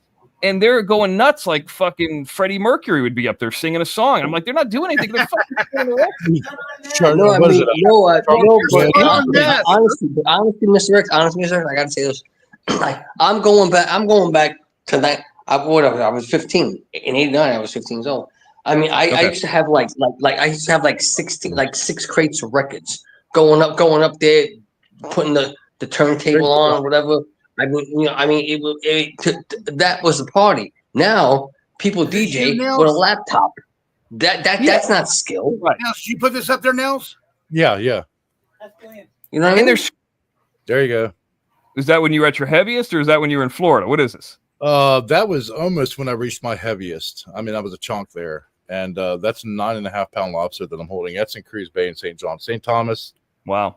Red Hook and St. Thomas on the right side of the picture behind me, so over my left shoulder is in the background. But yeah, I was 309 pounds there. Okay, that's a big lobster. I'm hungry for lobster. Really, really? Love lobster. It's a little tough to eat, but no. That was you at your heaviest? Yeah. I was 10 pounds shy of my heaviest. Yeah. Wow. I mean, no, but news. I mean, listen. I'm not like. I'm just saying that. Don't listen. No hope. I don't want to say the word. Oh my God, I was about to say a bad word there. What do you call it? No, but my baby's mother, Teresa, God rest her soul. She was 450 pounds on a good day. What? Okay. Yeah. Oh no, she was. It's funny too. My wife was like, you carry your weight well. And I'm like, hey, a fucking 319-pound fat ass is still a 319-pound fat ass. Wait a minute. I mean, William, you were fucking a 400-pound woman? Yeah, I would say when we got together, yeah, probably. I would say like 350, like between 350, 450. Yeah. And you were like 150 pounds? Yeah, I've always been between 120 and 127 pounds. That's why I've been. You're 120. I mean, you know that. I mean, I'm not trying to make fun. It's just shocking. You're 127, and then your baby mama was like 350. Yeah. Wow. Have you ever talked about this before? I'm sorry? Have you ever talked about this before? Yes, I have. Yes. Okay. Have you talked about this around Jim? No. Oh my God! I never said this. Let me suggest you not bring this up around. No, but listen. But can I be serious for a second? Sure. Or no? Or but listen. Let me ask you a question, Johnny. Johnny, if I could be serious for a second, can I be serious for a second, Johnny? Yes or no? Yeah, go ahead. Okay, so I'll be serious for a second. Now, let me get a beer so I can talk. Now, listen, what do you call it? The situation was very simple. Now, no, and I don't have cat food in my refrigerator, Jim. Good. No, what do you call it? Now, we're gonna say this. Now, listen, my situation is very simple. Very simple, guys. Now, oh my God, I just forgot that Mr. X was here. But William, whatever you say can be used against you in the court of YouTube. No, but listen. If I give me a remember, it second. might make its way to Jim. Go ahead. No, but Add no, short-term memories. You got an I advantage. mean, we already talked about the Hold Ethiopian. on. So you're good. I'm not going anywhere. Let me put it now. Listen now. Now, I'm going to explain it to you. I'm going to explain it to you real quick. Now, here we go. Ready? No. Did you have a couple of minutes? Yes or no? Yeah, I mean, yeah, just get to it. Yeah, what is it? What happened? The panel's yours. Oh, the panel's mine. Oh my God, this is gonna end my YouTube career. I don't have one. Okay, now listen. Spit it out, brother. Now my situation is spit it out, brother William. Just say it. No. Okay. Now oh, the beer's on the panel. Okay. There was a situation. Listen, I was hanging out with three best friends, right? Bridget, Brandy, and Teresa. Now, and you can't make this shit up, guys. You really can't. I'm hanging out with three best friends right now. I'm young. I'm like at that time I was 11, 12 years old, right? We're hanging out. Now, at the end of the day, guys, you know what I'm saying? Like, puberty kicks in. And now I'm fucking 15. I'm like, hey, okay. Now, I'm with the three best friends now. Bridget, Brandy, and Teresa. Now, this is the part that you need to keep in your mind real quick. Now, Bridget was the blonde hair, blue eyed knockout through the roof. She was. Brandy was the black girl. You can't make this shit up. Teresa was the overweight girl that was my baby's mother. Now, at the end of the day, guys, right now, I'm banging three best friends. Now, this is back before we had phones. Well, I had a beeper right now. Now, I'm thinking I'm the man. Oh, I'm 15. I'm 16. I'm fucking old. Oh, I don't want to say a word. I'm banging all these girls. No, bro, they're talking to each other, bro. They're talking to each other. They know what you're doing, homie. They know what you're doing. Now, at the end of the day, right? Now, obviously, I get into a situation with Teresa actually gets pregnant. What are you gonna do? I can't say. What am I gonna? I can't. Okay, I can't. What am I gonna? Now, at the end of the day, guys. Now listen. Well, she get pregnant. She can decide to keep or not keep. Obviously, she decided to keep it. Yeah. No, but what it was is that she no, Mr. X. It was just like a tumultuous, if you will, relationship with like when Teresa would get mad at me, her best friend would console me, and I would go bang her. So I would go back and forth. Well, you must have been doing something with it. I was confused. I'm like, what are these people doing to me? They're making me lose my mind. I'm like, yo, bro, what are you doing, ladies? But okay, now at the end of the day, guys, now this is the part. Now, obviously, now this is the part that I'm not happy about. Now the conversation will take a different turn. Now, okay, I'm now. Listen, I know. Hold on a second. I know how you guys are. Jim Terry crew. No. I know how you guys are, the Jim Terry crew. So now, what I say right now, you will use against me. So now, probably. With that, yeah, probably. Now, what I know is this, right? The truth is truth. Yeah, no. The truth is this. Before my daughter's first birthday, Teresa left me for a guy that she was banging when she was 14 years old. Mind you, I was with her when I was 15. Now, what do you call it? She left me, whatever. Now, she married the guy, or whatever the case may be. Now, I would say about, let's say 6. I don't know how many years ago. A few years back, right? Right? Teresa. No, the guy that she met was on drugs, right? So now, what happened was a few years back, Teresa and this guy. Well, Teresa got sick. She was in the hospital, right? And the guy that she was with happened to pass away in a park somewhere far, far away. And Teresa also passed away because she was doing the drugs too. Now, the question I ask is this now. I said it on one panel one time. I'm going to say it here again. Now, was I happy that she died? Absolutely. But, Okay, why is that? but with that being said now, I'm thinking to myself, if I, William, if I was the man that she needed me to be back then, and she didn't leave me, would she still be alive? I don't think you're asking the question. You're just asking in general. I'm asking in general. Well, I mean, I just think that people, if they say drug, I've never done a drug in my life, but if they say drug addiction is a gene, you know, is a disease and all that kind of stuff, if you would have been there or not would have been there, it sounds like she was destined to do drugs. I don't know if that would have changed or not anyway. Yeah. You know what? And I didn't mean to change the dynamic. I mean, I didn't mean to change the thing of the chat. I'm just saying some questions. But I mean, I just see like some people now. Could you have maybe got her off of it if you would have been around her and by, you know, positive aspiration or inspiration or any of that, whatever the hell they call it? Sure, maybe. I mean, I don't know. I don't know the person, but you know, typically people around fucking devil, man. You know, I mean, you never know. I mean, it's tough to say what if in that kind of scenario. Yeah. Johnny, what's going on here? Right, Johnny, what is that? Is this offering not suitable enough for Satan? Johnny makes me look like I'm looking at my reflection. What's up, Johnny?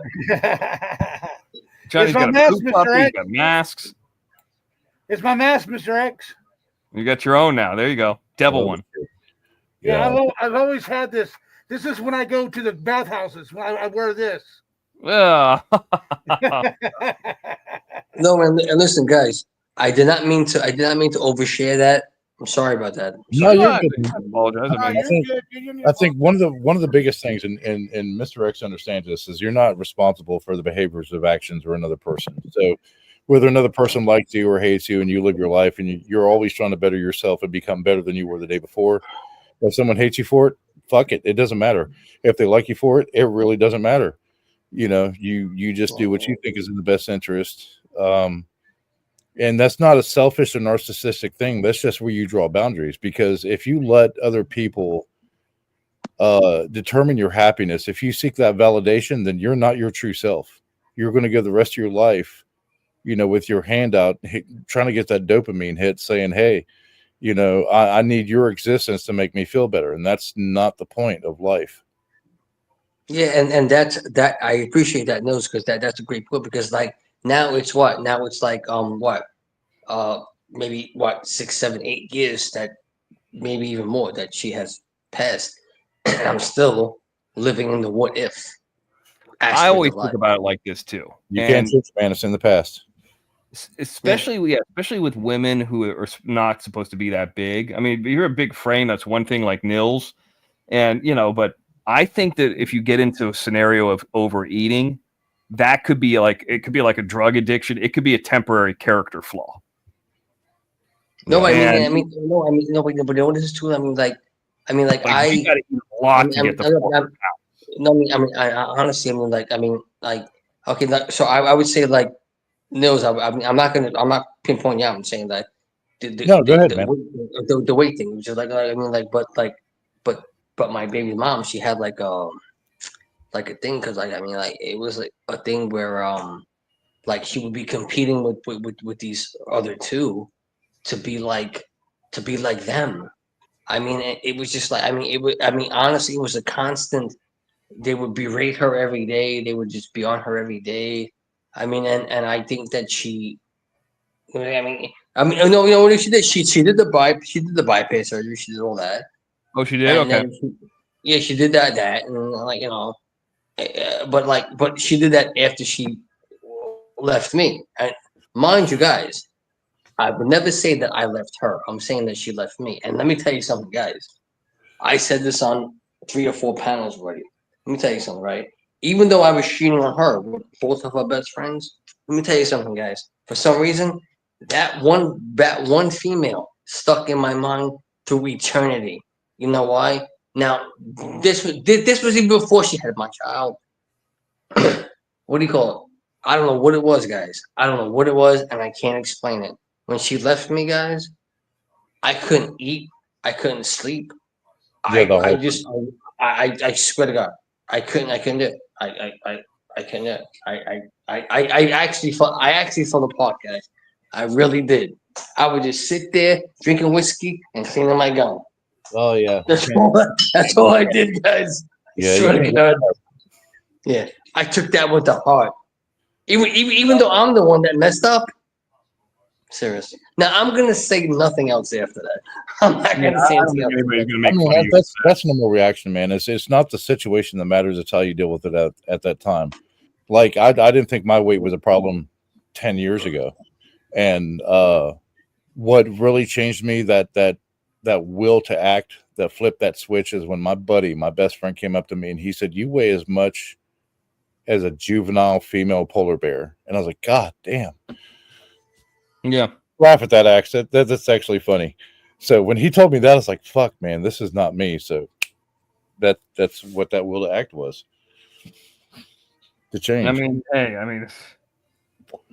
overeating could be, that could affect anybody. I mean, it's not anything to joke about. I mean, it can happen out of boredom, it can happen out of depression, it can happen out of a lot of things.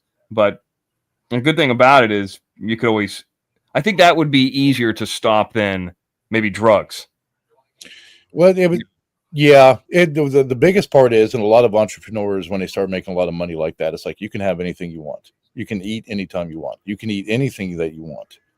And that was the mentality that I was stuck in. Versus, hey, I'm still doing my job and shit like that. But fuck, if I'm going to go out here and eat 12 tacos, I can. Nothing can stop me. You just feel invincible. And You weren't having stuff like tomahawk steaks or anything like that. Or no. And it's like 6-digit income. You can fucking eat wherever you want to. You can eat as many carbs as you want to, as much pasta as you want to. Chicken carbonara is nothing. And then it's like you're not eating healthy, man. You're not being better the next day than you were the day before. And you have to take care of yourself. And you feel like shit all the time. You're tired all the time. You still push yourself hard. And it was a fucking horrible life experience, and I'll never go back to that. So you have to learn that moderation and stuff. And even making more money in the past few years, I learned to understand that there's days that I forget to eat, honestly. Yeah.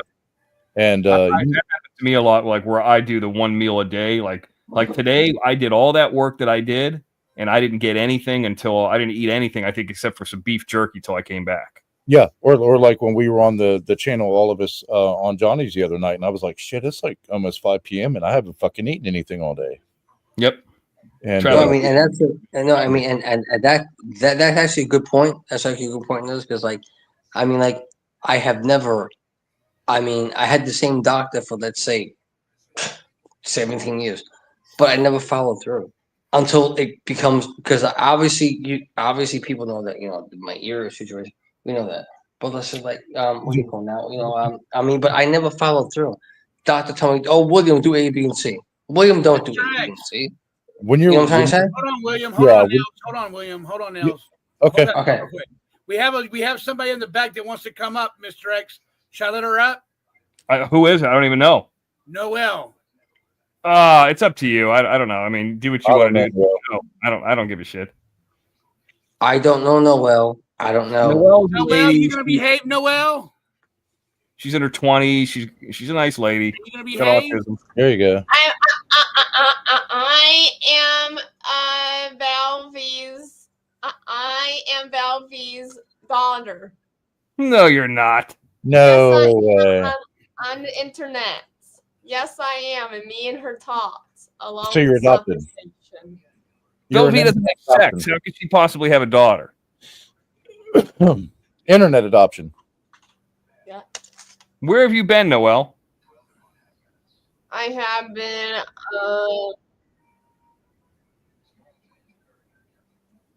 Where You got a new boyfriend. Valvy's in there.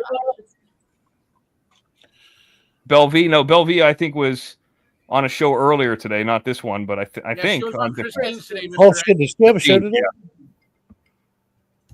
She popped her head out. She doing okay? Is everything all right with Belvie or what? Yeah, she's doing good, Mr. X. She's doing good. Hey, Noel. Did she have that sex change yet? Is she wrestling for WWE or? No. No, she's about to have shoulder surgery. Oh no shit. Fuck, I have got to call her tomorrow.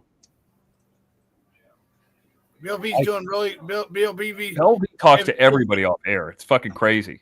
Yeah, Bill B would just if this one person will leave Bill B alone, I think Bill B will do a lot better because there's this person on the internet. I miss Bill B. Iron Roof right now won't leave her alone. Her name is Shelly Ray. Shelly Ray won't leave Bill B alone. Shit, I don't even know what Shelly Ray's channel is. I mean, I know who she is, but it's like, I mean, Sally Ray needs to leave Bill B alone, or I will deal with that girl. Wait. Yeah. Yeah. X, not to change the subject, but I found out that when you're broke or you're poor, and there's a difference between the two. Yeah. When you get money, you can just you just misspend it. You know, you're reckless. But when you start making money and you have more money, all of a sudden you're like, you don't want to spend it. You want to save it. You want to invest it. You know, there's different endeavors and investments and things like that. So I've gotten to that point over the past few years, especially after making more money in a 6-digit income, almost a 7-digit income, that it's like, I don't want this.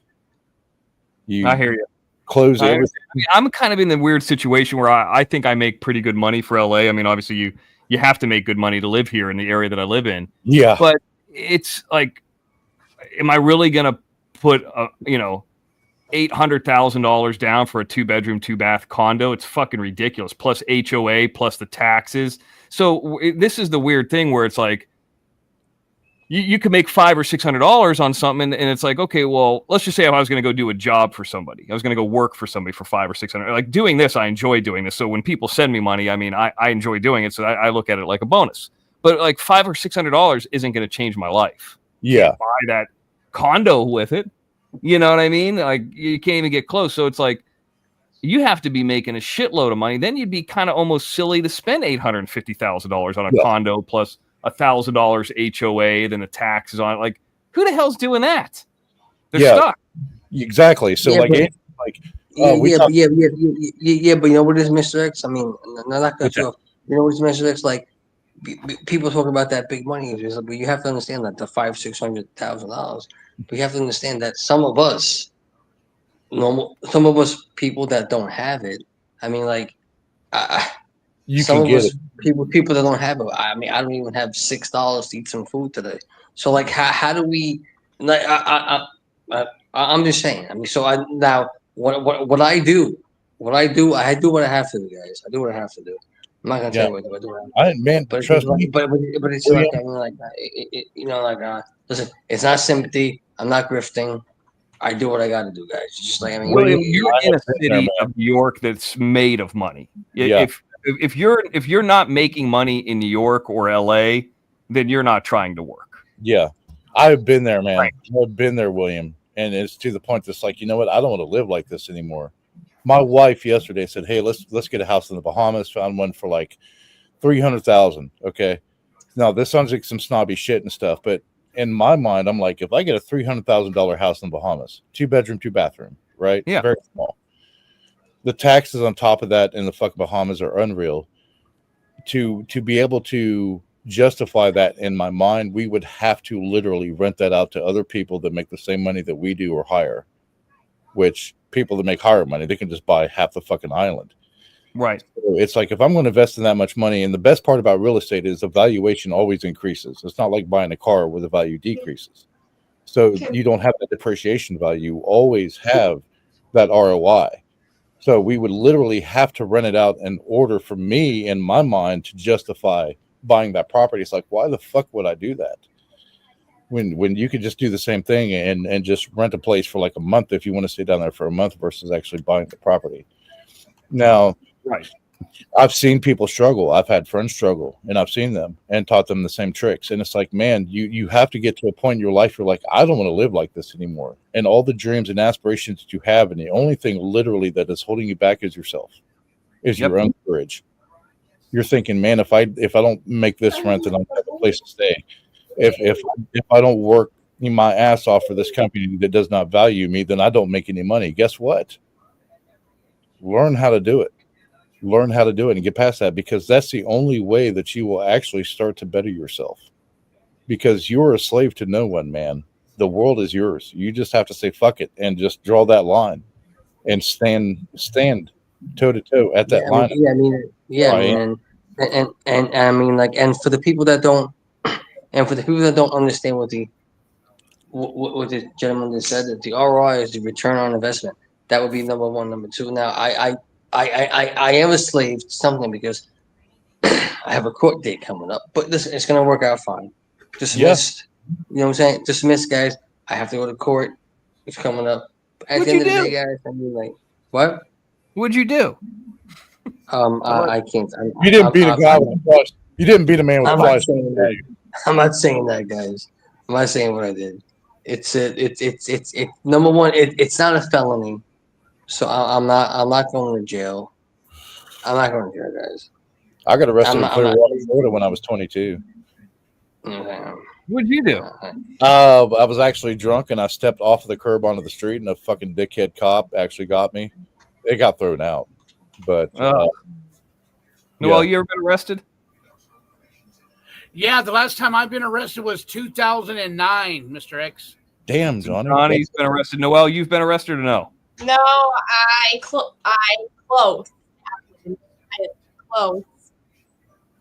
It wasn't a RICO case or anything. It was close, but no. What'd you do? I fighted with these high school girls. Oh, okay. Getting in fights. I can understand that. Yeah, Okay, and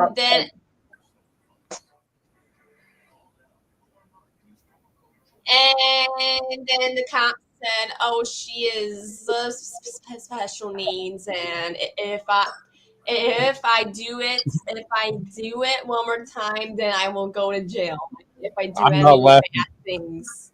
I'm not laughing at you, Noel. I don't know if I know Mr. X has seen it. John Shrek McPhee, Delta Force operator in Afghanistan. And I don't know if I know what that is. Okay, so John McPhee, they call him Shrek. That was his name in Delta Force. So he was going out doing solo operations in Afghanistan when it was hot and heavy there. Okay. So, they say, hey, we need intel on this shit. We need intel. I've heard of this guy. Yes. Okay, yes. Yeah. Great fucking guy, by the way. So he was going out and he was like, fuck it, I'll do it. So he would just buy this car. He'd dress, like the locals and shit. He would go to like their version of the flea market and buy all these fucking blankets and shit and just flop it over him. And he would go start doing these operations, covertly. And when he showed up to a checkpoint, they got out to him. He said, I would just scream in their face like I was retarded. I'm not trying to offend anybody, but that's the way he described it. So he didn't speak Farsi or the local language. So when they would pull him out of the car and try to search and stuff and everything else and start asking him questions, he would just scream in their face, shit like that. Like, this guy's fucking nuts. Just let him go. He'd get back in the car and he'd finish his mission. Oh, I've never heard of that one. Wow, that's crazy. Yeah, from his own mouth. It was fucking wild. Okay. Mr. X, you got anything else, Mr. X? No, I was going to take off. What are you doing? Yeah, man, I need to jump out of here. We've been out here for 2 hours and 45 minutes. 2 hours and 45 minutes. I think it says 2:12, 2:13. Oh, yeah, it's 2:13 on there. 2 hours, 13 minutes exactly. What's going on with PZ? We haven't heard from him. He's in the kitchen cooking chicken Alfredo right now. That's good stuff. Man, when I hit 7 digits, not when or if, when I hit 7 digits next year, I need to hire Paul and open up a restaurant. There you go. You know what, Mr. X? I saw the 42 right here, Mr. X. I saw the 42 right here, Mr. X. And I thought it was, my time was 2 hours and 45 minutes. I was going to say, you've been on for 2 hours, 13 minutes. No, I'm going to take off anyways. I still haven't. You know what? The one thing about going out to the desert is every time I come back from there, I feel so grimy and dirty. I got to go take a fucking shower. Fucking sand and dry. And I don't know how people live in like North Africa. They got to smell like body odor. When I had a contract job in fucking Iraq, man, when I came back, I didn't wear underwear because of all the sand. I know that's kind of a personal thing, but it's just so the sunsets are beautiful. But fuck me, man, that sand will just ruin your ass. I can't. Yeah. There's no amount of showers Johnny, you'll feel fucking clean. Johnny, you hear me? Yeah, Johnny, you hear me, Johnny? Yeah, I hear you. I was gonna say, listen, what do you call it? I know, I definitely shared too much. I know I shared too much on that, guys. I really did. You know what? No, I think you Now, that takes a lot. I shared too much tonight. So now I have to be ready for the consequences of my actions, which is this: the Jim Terry community is gonna tear me the fuck apart tomorrow. No, Jim might ask. Everybody. No, Wait. But give me a second, Mr. Rex. Don't you think that? I mean, let me tell you this, right? When I had a situation with the Jim Terry thing, and we went to the Jules person. Now, obviously, I already know that Jim Terry knows my address, knows my name, whatever the case may be. Now, he's never the next he's gonna be what? Jim Terry's gonna have my baby's mother up there. No. My daughter. You know I know how you people work. I know how you people work, guys. I know how you people work. I know. He loves to roast people, and he's not malicious about it, William. So, I mean, I expect him to say, "Who's this fat fucking Viking holding a lobster half the size of him?" Yeah, who is this 400-pound woman you had sex with? But he's not going to go look. Yeah. Jim's never said these. Jim's never talked to me about you off air. Yeah, man, never looked you up. It's not malicious. He doesn't do it. If you start shit talking him and saying, he was no. I mean, I actually, I appreciate what he does for the Angel Gotti chat. Appreciate that. I mean, but yeah, he's a cool dude. That's it. That's all. That's it. That's all. He's a good William, dude. is it true that you're blocked over there on Angel Gotti's show? Yes, I'm blocked. Really? Why? What'd you do? I'm blocked. It's just somebody blocked me. I don't know why they did it. Bro, it took it. Let me tell you something. Angel Gotti got 600 members just to get me a membership, and I got blocked anyway. Fucking son of Wow. Yeah, you should email or let her know. All right, Johnny, guys, I'm gonna take off here. I gotta go jump in the shower. Have a good night, Mr. X. Yeah, I gotta jump off too. X Man, good talking to you again, brother. All right, Mr. X, have a good night. No, but we know what it is. We know what it is. You know what it is, Johnny? What do you call it? Because I have a lot of like people on Angel Gotti's chat. They have like that. She has moderators that don't like me in the female community, so they just block me. But you know what? There was a dude. I think a dude blocked me. I mean, it is what it is, guys. I mean, listen. I'm not worried about that. I mean, at the end of the day, Texas Gurney will unblock you, William. Okay. All right. But mind you, guys, I can't see the. I can't see the chat. I'm only over There's here. Angel right there. Oh, baby, good to see you. Who? What? Where? What? Right there. Angel's right there. I'm gonna rename her Grandma Gotti. Angel. Okay, guys, I'm gonna go ahead and get out of here, guys. And here is don't go. Angel, where are you? Go in the panel, Angel. No, I'm not. Go. All right, John. I'm sorry, John. No, but serious. But I try to always be respectful to Angel. Me and Angel had our situations. We worked it out, and that's it. Angel, I love you, Angel. Yeah. See you tomorrow night on your channel. And all right, guys. Here's the deal. I want to say this real quick. This is for all the.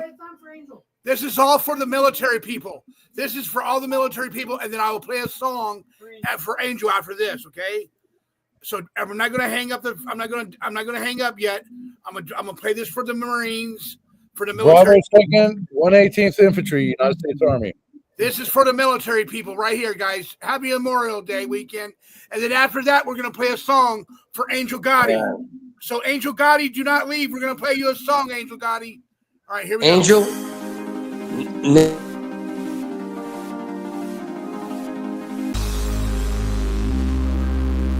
Good shot tonight, Nose.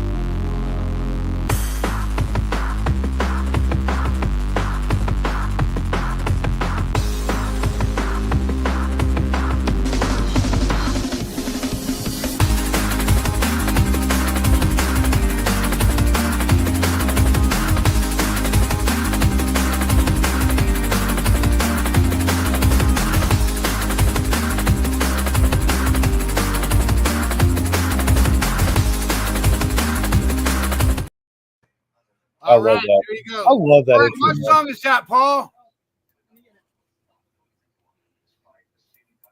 I want to run my fingers through johnny'shair.com. Angel, good to see you, baby. Over here. You're lucky. You're lucky. We're Angie and I will both be on your stream tomorrow night if you'll have us. And of course, hopefully, I know Johnny will be there. Johnny loves you to death. But my CRM is clear. My schedule's clear till Tuesday afternoon. So, well, actually Tuesday evening. So I technically have a 4-day weekend, and I'm pumped about that. Hold on.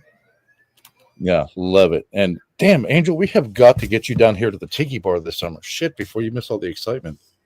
Woo! So Nils, if I actually happen to make my way down there, can we have a couple of drinks? I could just pass out right there. Boom, done. We're good. Hell yeah. Yeah. I got a thing right here, or fucking bench over there, 2 rocking chairs, whatever.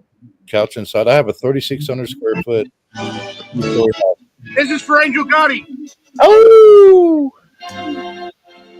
So I sing you to sleep after the loving with a song I just wrote yesterday. And I hope you can hear Engelbert. what the words and the music have to say.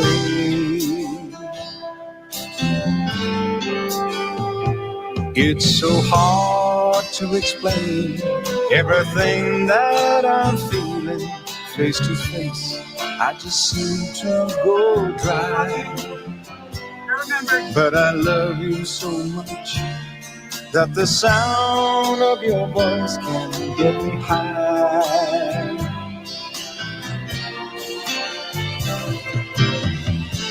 Thanks for taking me on a one-way trip to the sun. And thanks for turning me into someone. So I sing you to sleep after the loving. I brush back the hair from your eyes, and the love on your face is so real that it makes me wanna cry. And I know that my song isn't saying anything new,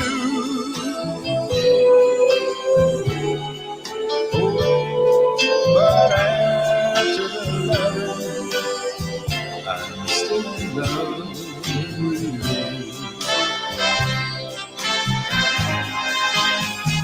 So I sing you to sleep after the loving.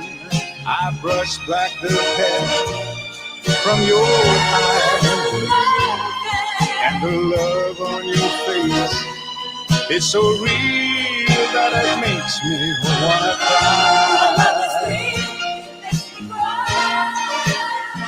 And I know that my song isn't saying anything new.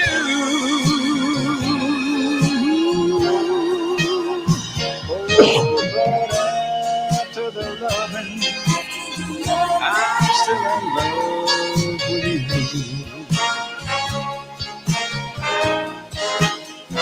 Yes, after the loving, still in love with you.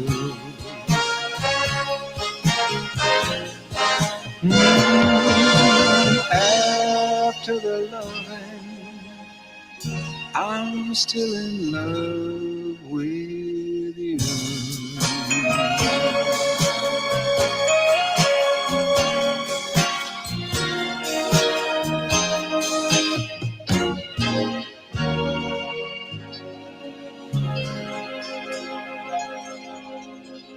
Angel Gotti, you see that right there, Angel Gotti? That's my back heart goes to you, Angel Gotti. That's back and when PZ Hearts goes to you too. That's backwards. I love it. You Belong to Me by Dean Martin. I'm a huge Dino fan. He's my favorite. But all right, guys, it's been real. It's been fun. I really appreciate all you guys coming out here. But it's time Appreciate to you go. guys. It's time to go. It's time to say Thank you, goodnight. Johnny. You're welcome, Thank Angel you, Gotti. man. You're welcome, Angel Gotti. Love you, Angel and William. PZ says she loves you, Angel Gotti. PZ. PZ, Good to Iron see Rule. Nels, Yeah. you got anything else to say, Nels? William, keep fighting the good fight, man. Never give up, and you are stronger than you think you are. Find that courage, man, and overcome everything. Johnny, Paul, always thank you for letting me be up and respect you all. And I hope to be as great of a cook as Paul one day. And Oh, I look love at that. Angel Gotti just sent me 5 memberships, and guess what? Woo. You're a member. No Now, shit. Iron Wolf. No shit.